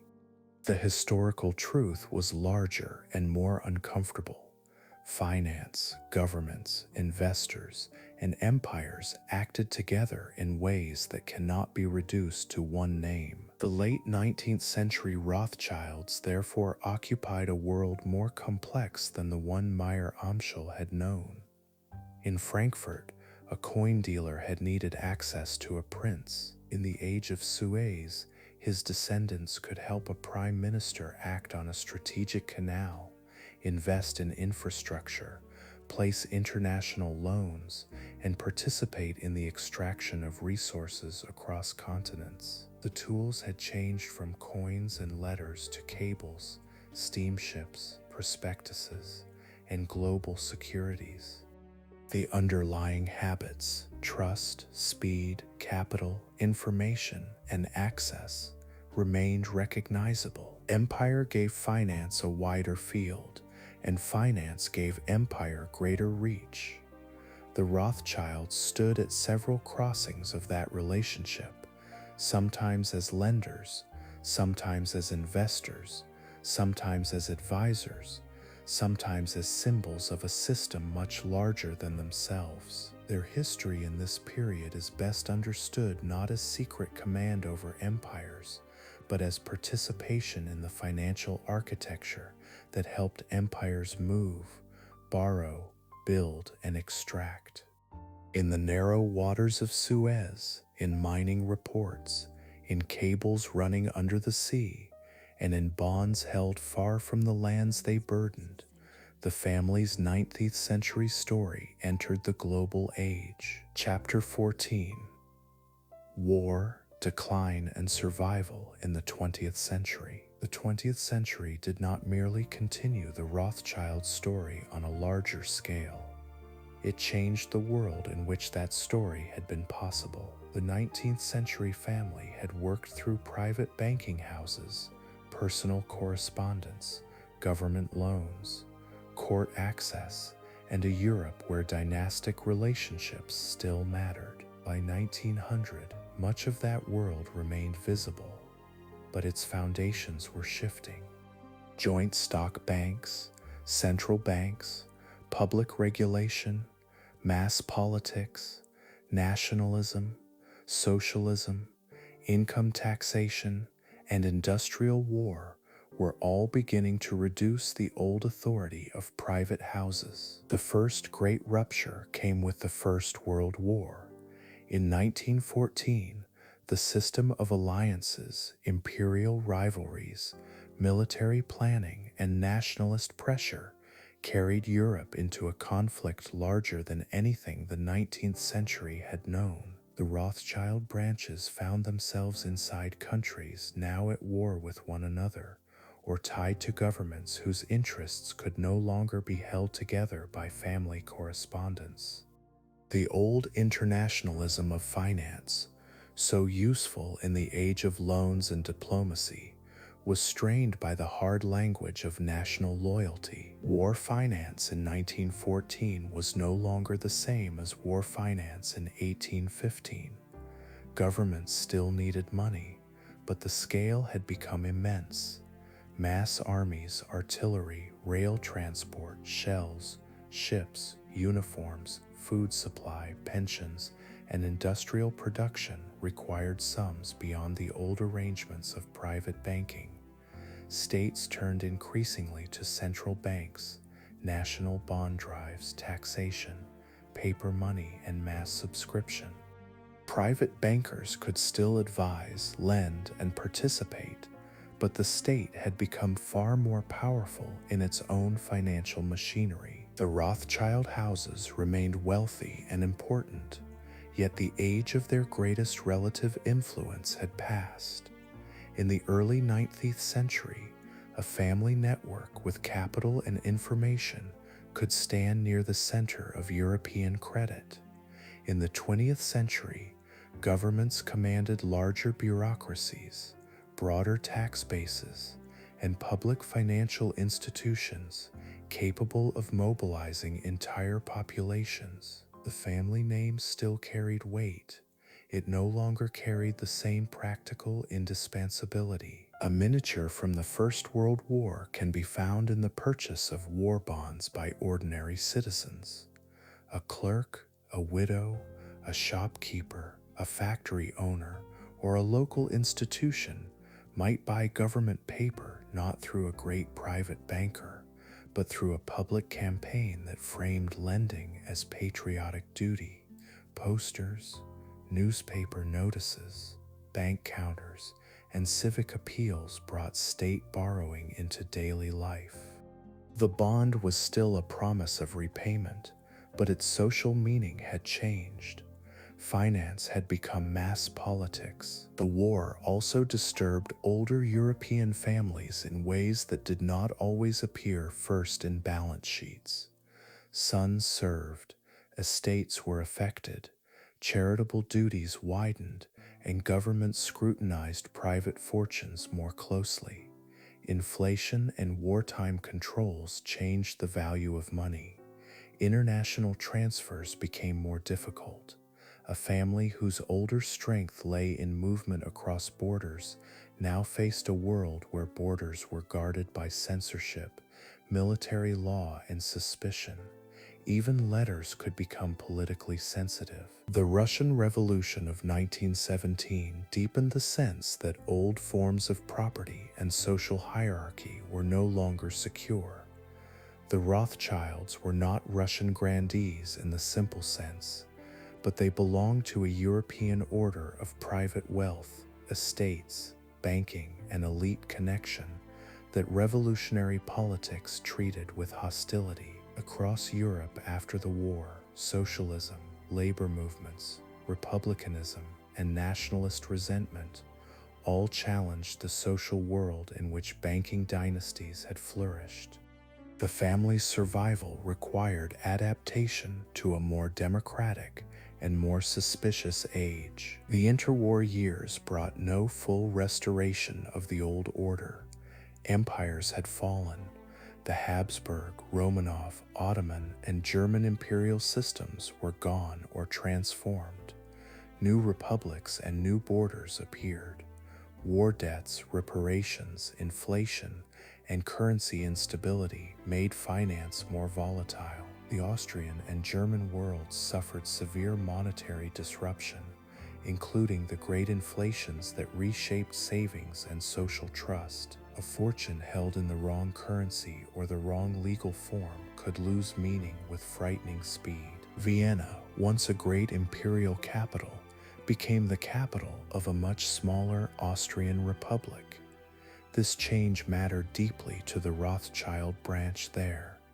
The branch that had risen near the Habsburg monarchy now lived in a city whose imperial hinterland had been broken apart. The old courtly environment had disappeared. Palaces, collections, titles, and memories remained, but the political and economic geography around them had narrowed. A banking house built for empire had to survive in the ruins of empire. In France and Britain, the family retained stronger positions, but even there the 20th century altered expectations. Taxation grew heavier. Public companies and larger financial institutions dominated more of the market. Aristocratic life became more expensive to maintain. Estates that had once displayed power could become burdensome, requiring staff, repairs, taxes, and adaptation. The old blend of banking, collecting, philanthropy, and social grandeur continued, but it did so under new pressure. The greatest danger came from Nazi Germany and the expansion of anti-Semitic state power. The Rothschild name had long been a target of hostile myth, but Nazism transformed anti-Semitic fantasy into law, seizure, exile, and murder across Europe. For Jewish families of wealth, prominence could bring particular danger. The Rothschilds were not attacked only as bankers. They were attacked as Jews, as symbols in a violent ideology that blamed Jewish life itself for modernity, capitalism, communism, defeat, and imagined conspiracies. Austria became a center of this crisis after the Anschluss in 1938, when Nazi Germany annexed the country. The Austrian Rothschilds were dispossessed, and their properties, businesses, collections, and assets came under Nazi pressure and seizure. Louis Nathaniel de Rothschild, head of the Viennese branch, was arrested and held until a large ransom and forced transfers helped secure his release. The old Vienna house, once tied to imperial finance and aristocratic society, was broken by a regime that combined legal coercion, theft, and racial persecution. A miniature from this period may rest in an inventory. Officials enter a house not as guests, ministers, or clients, but as agents of confiscation. Paintings, furniture, silver, books, archives, and accounts are listed, valued, marked, and removed or controlled. Objects that had belonged to family memory become entries in a forced record. The violence is bureaucratic as well as physical. A pen, a stamp, and an official form turn theft into administration. The Nazi seizure of Rothschild property belongs to the larger history of the plunder of Jewish assets. Across Europe, Jewish families lost homes, businesses, art collections, bank accounts, libraries, and livelihoods. Many lost far more: citizenship, safety, relatives, and life itself. The Rothschilds' wealth gave some members resources for escape and negotiation that ordinary Jewish families did not possess, but it did not protect the Austrian branch from state violence. Their prominence made them valuable targets for a regime eager to humiliate and dispossess them. In France, the Second World War also placed Jewish property and family members in danger. The occupation, collaborationist laws, and the wider machinery of anti-Semitic persecution threatened businesses, houses, collections, and lives. The French Rothschilds experienced confiscations and exile, and the world of Parisian banking and hospitality that had once made James de Rothschild so powerful was profoundly disrupted. War again showed that private wealth could be overwhelmed by the state when the state chose persecution as policy. Britain offered a safer base, though not an untouched one. The London branch continued through a wartime society of rationing, bombing, government control, and national mobilization. Private banking survived, but the British state's financial authority had grown enormously. War loans, exchange controls, taxation, and central policy left far less room for old private houses to operate with 19th-century freedom. Survival in Britain meant adjustment to a regulated national economy. After 1945, the Rothschilds faced a Europe physically damaged and institutionally transformed. The Holocaust had destroyed communities and families across the continent. Cities were ruined, archives displaced, houses damaged or occupied, and legal claims tangled in post-war restitution processes. Former private worlds had to be rebuilt through courts, governments, negotiations, and memory. Some property could be recovered, some was lost, some returned only after years of effort. The moral wound could not be repaired by inventories. The post-war financial system also differed sharply from the world of Mayer Amschel's sons. Bretton Woods institutions, stronger central banks, national economic planning, welfare states, capital controls, and corporate finance changed the scale and structure of money. Large commercial and investment banks increasingly operated through modern corporate forms. A family partnership could still matter, but it no longer stood at the center of European state finance in the old way. The family name remained prestigious, yet prestige was not the same as dominance. The Naples branch had already faded earlier, and the Frankfurt house eventually ceased to stand as one of the active pillars of the family banking system. The Austrian branch was broken by Nazi seizure and did not regain its former place. London and Paris became the principal centers of Rothschild banking continuity after the war. The 5 arrows of the old family emblem still carried memory, but the 5-branch structure of the 19th century no longer described the operating reality. Decline, however, is not the same as disappearance. The Rothschilds adapted through modern banking, advisory work, investment, wine estates, philanthropy, and the management of cultural memory. Some branches withdrew from direct banking, others reorganized. Family members entered public service, science, conservation, charity, business, and the arts. The name continued, but it no longer meant what it had meant in 1820, 1850, or 1875. Its historical center of gravity had shifted. This change is often difficult to see because myth does not age at the same pace as institutions. Public fantasy continued to imagine the Rothschilds as if 19th century bond markets, court finance, private couriers, and imperial loans had remained unchanged forever. In reality, the family had been overtaken by the same forces that overtook much of old Europe: mass war, bureaucracy, nationalism, state power, modern taxation, corporate finance, and ideological violence. Their survival was notable, but it was not proof of hidden command. The 20th century Rothschild story is therefore quieter and harsher than the legends suggest.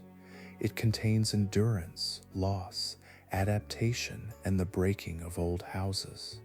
It contains the vulnerability of Jewish wealth under anti-Semitic regimes and the reduction of private banking authority under modern states.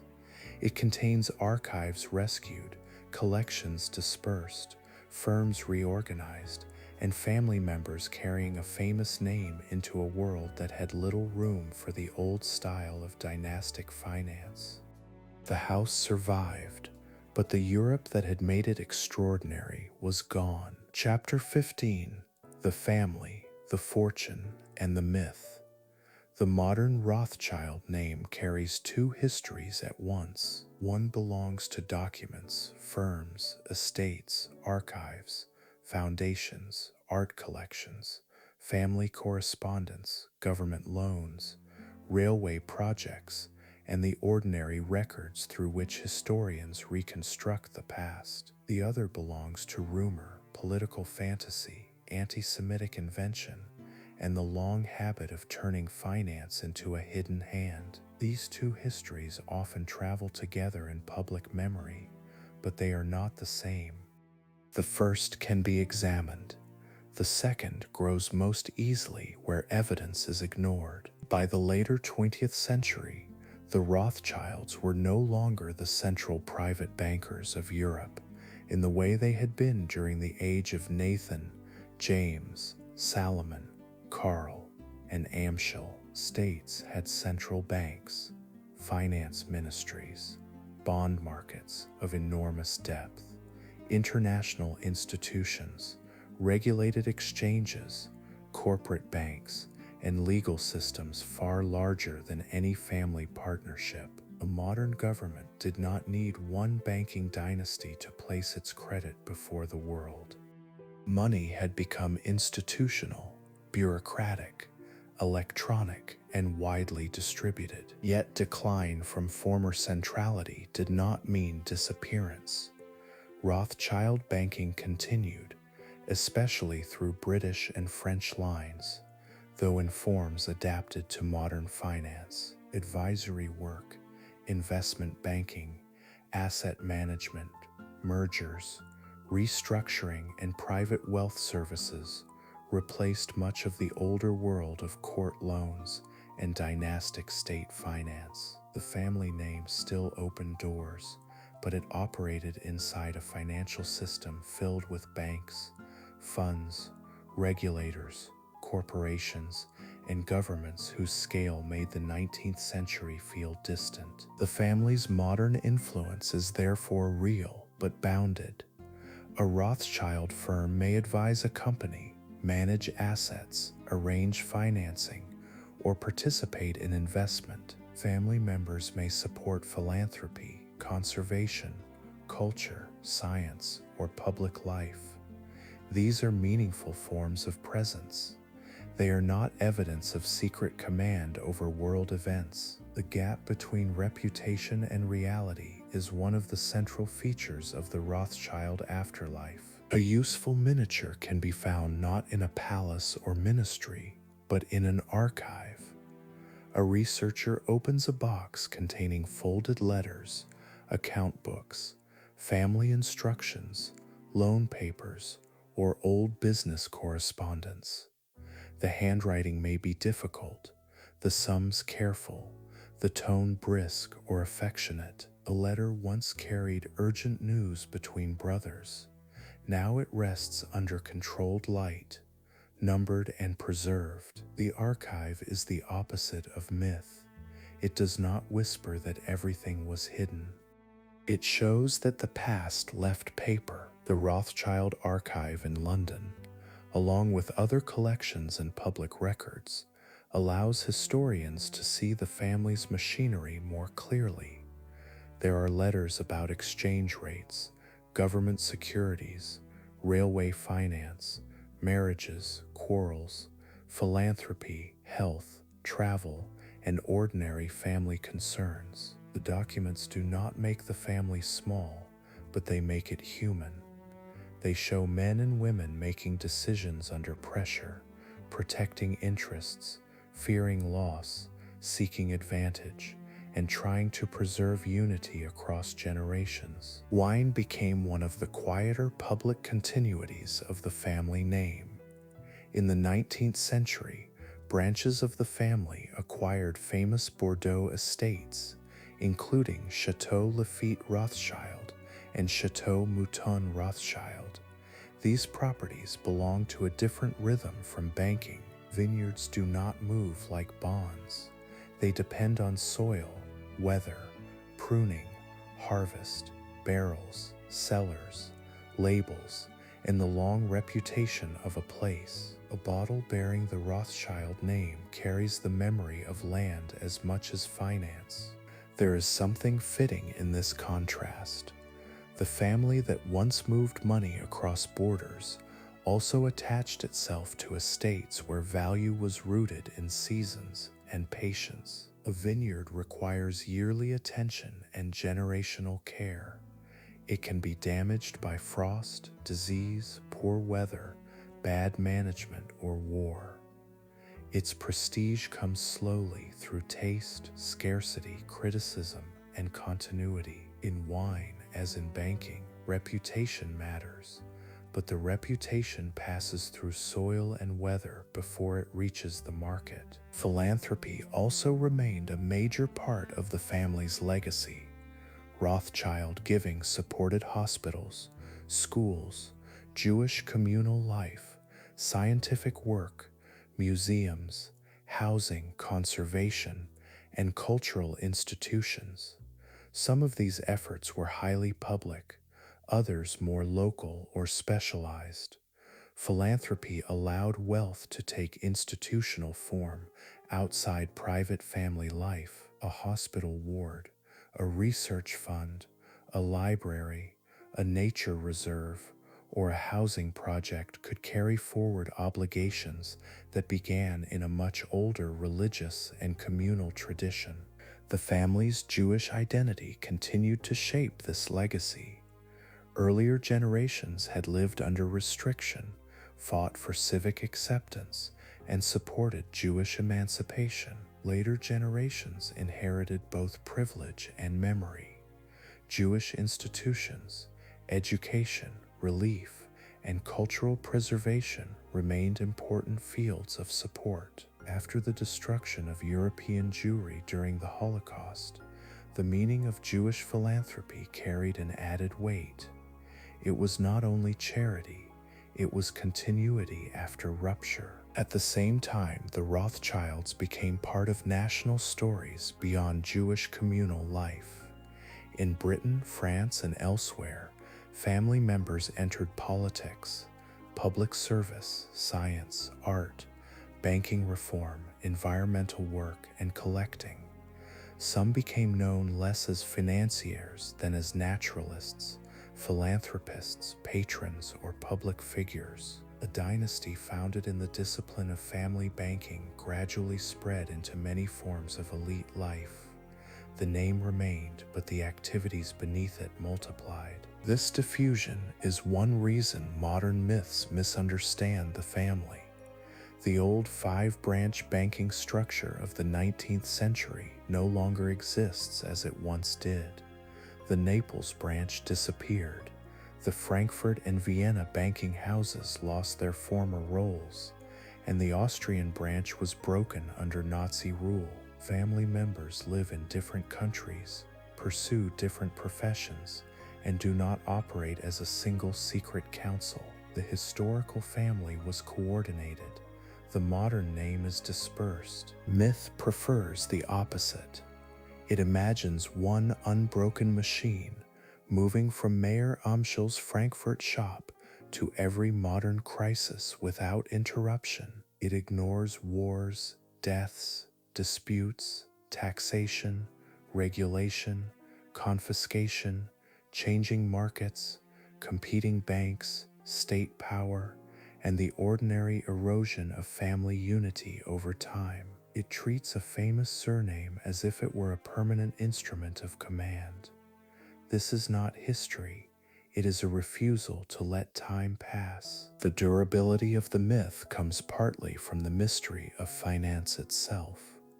Money often moves invisibly to those outside its institutions. A loan can shape a government. A bond can transfer risk. A bank can advise a merger. And a market can punish a state without the drama of armies in the street. because financial power is real but often abstract, it invites simplification. People look for names, faces, and hidden rooms where the system might be personified. The Rothschilds became one of those names because their real history was already extraordinary. They did rise from the Frankfurt Judengasse to the courts of Europe. They did build a family network across capitals. They did finance governments, support railways, handle major loans, assist the British purchase of Suez Canal shares, collect art, acquire estates, and influence parts of 19th-century public life. These facts are large enough. They do not need the additions of fantasy. The anti-Semitic element of the myth must be named plainly. For more than 2 centuries, hostile writers have used the Rothschild family to suggest that Jewish money secretly controls politics, war, newspapers, revolutions, or nations. Such claims attach modern suspicion to older prejudice. They transform a Jewish banking family into a symbol of collective blame. The historical record shows power, ambition, influence, and inequality, but it does not show the hidden omnipotence that these stories require. There is also a more general lesson in the way the Rothschild name became shorthand for finance. Societies often struggle to think clearly about concentrated wealth. Enormous fortunes do affect politics, culture, opportunity, and public policy. Bankers and investors have at times shaped state decisions in ways ordinary citizens could not. These are real questions of history and power, but when real analysis gives way to myth, the structure disappears and a scapegoat remains. The better history is more demanding and more useful. It asks how states borrow, how markets price risk, how war changes credit, how minority communities navigate exclusion, how families preserve capital, how industrial projects attract investment, how empire uses debt, and how prejudice distorts public understanding. The Rothschilds appear in all of these questions, not as the single answer to them, but as a family whose story passes through many of the major transformations of modern Europe. Their fortune itself has changed form many times.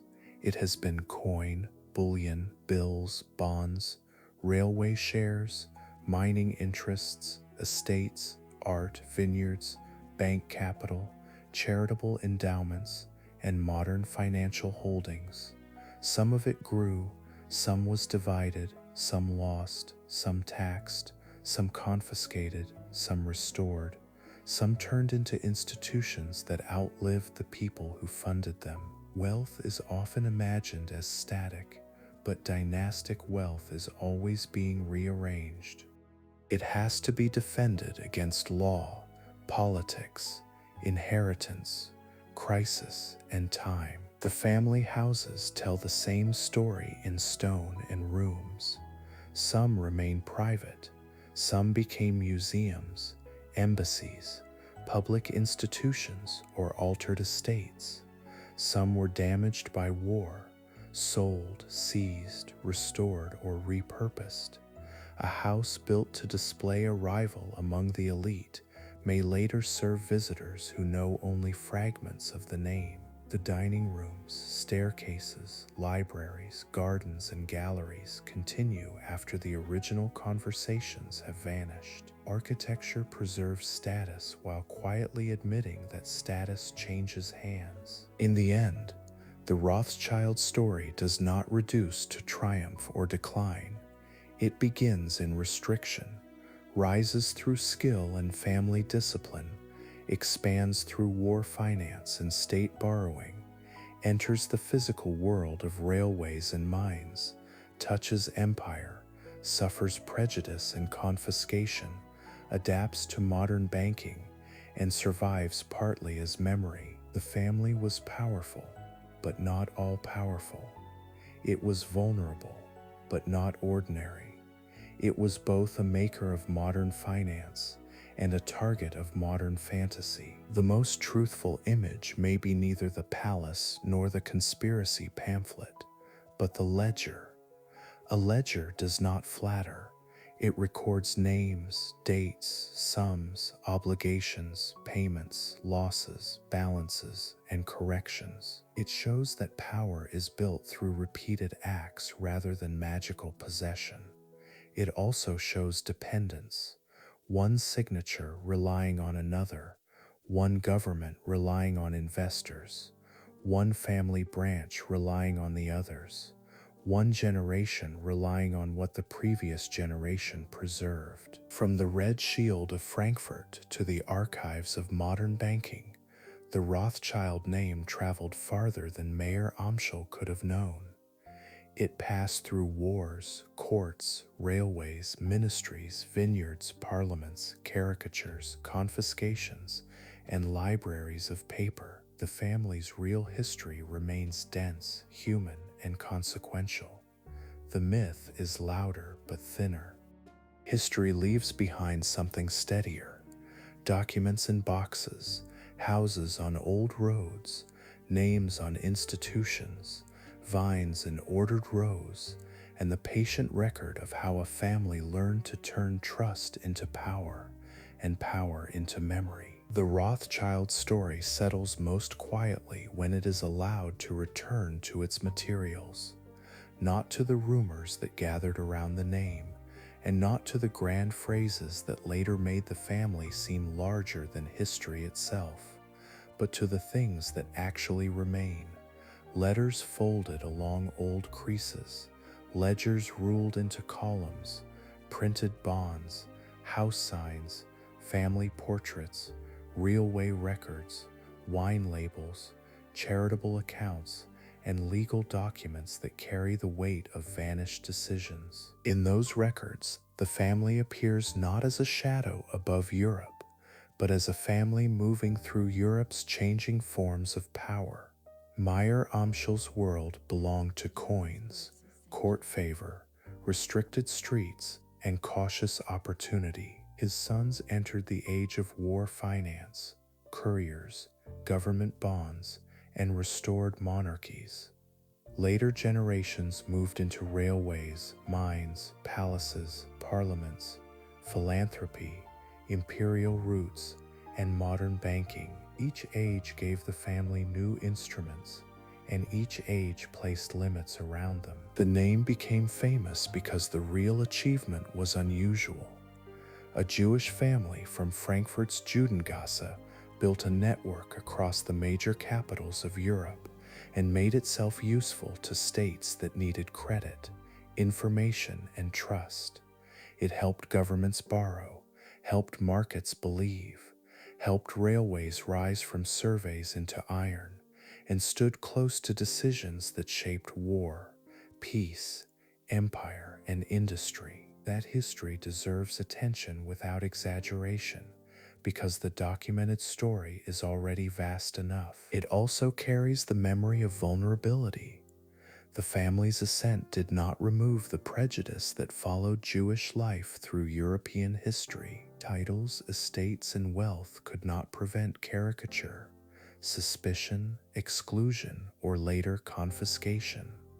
In the 20th century, old myths hardened into state violence, and branches that had once stood near imperial power were broken by regimes that turned hatred into law. The ledgers record fortune, but the century records loss as well. What remains is not one simple lesson. The Rothschilds were not merely symbols of wealth, nor merely victims of hatred, nor merely servants of kings, nor secret masters of events. They were bankers, relatives, patrons, collectors, correspondents, investors, donors, survivors, and heirs to a name that became more famous than any one life inside it.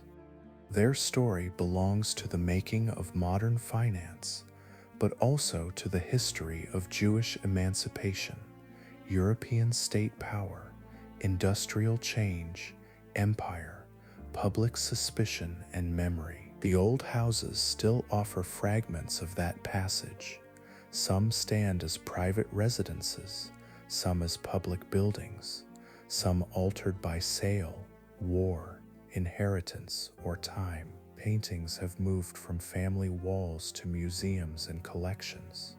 Papers rest in archives where the urgency has faded from their ink. Railway lines have been rebuilt, rerouted, nationalized, or absorbed into larger systems. Vineyards continue under weather and season, giving the name a quieter life in soil, barrels, and bottles. In the end, the strongest record is neither the myth nor the monument. It is the patient accumulation of evidence. A letter sent from one brother to another, a loan negotiated under pressure, a marriage contract preserving family capital, a parliamentary oath altered after years of exclusion, a canal share purchase made quickly because empire moved through minutes as well as maps, a confiscation inventory showing how easily property could be turned into a list by hostile power. From the Red Shield of Frankfurt to the archives of the modern age, the Rothschild name crossed more than borders.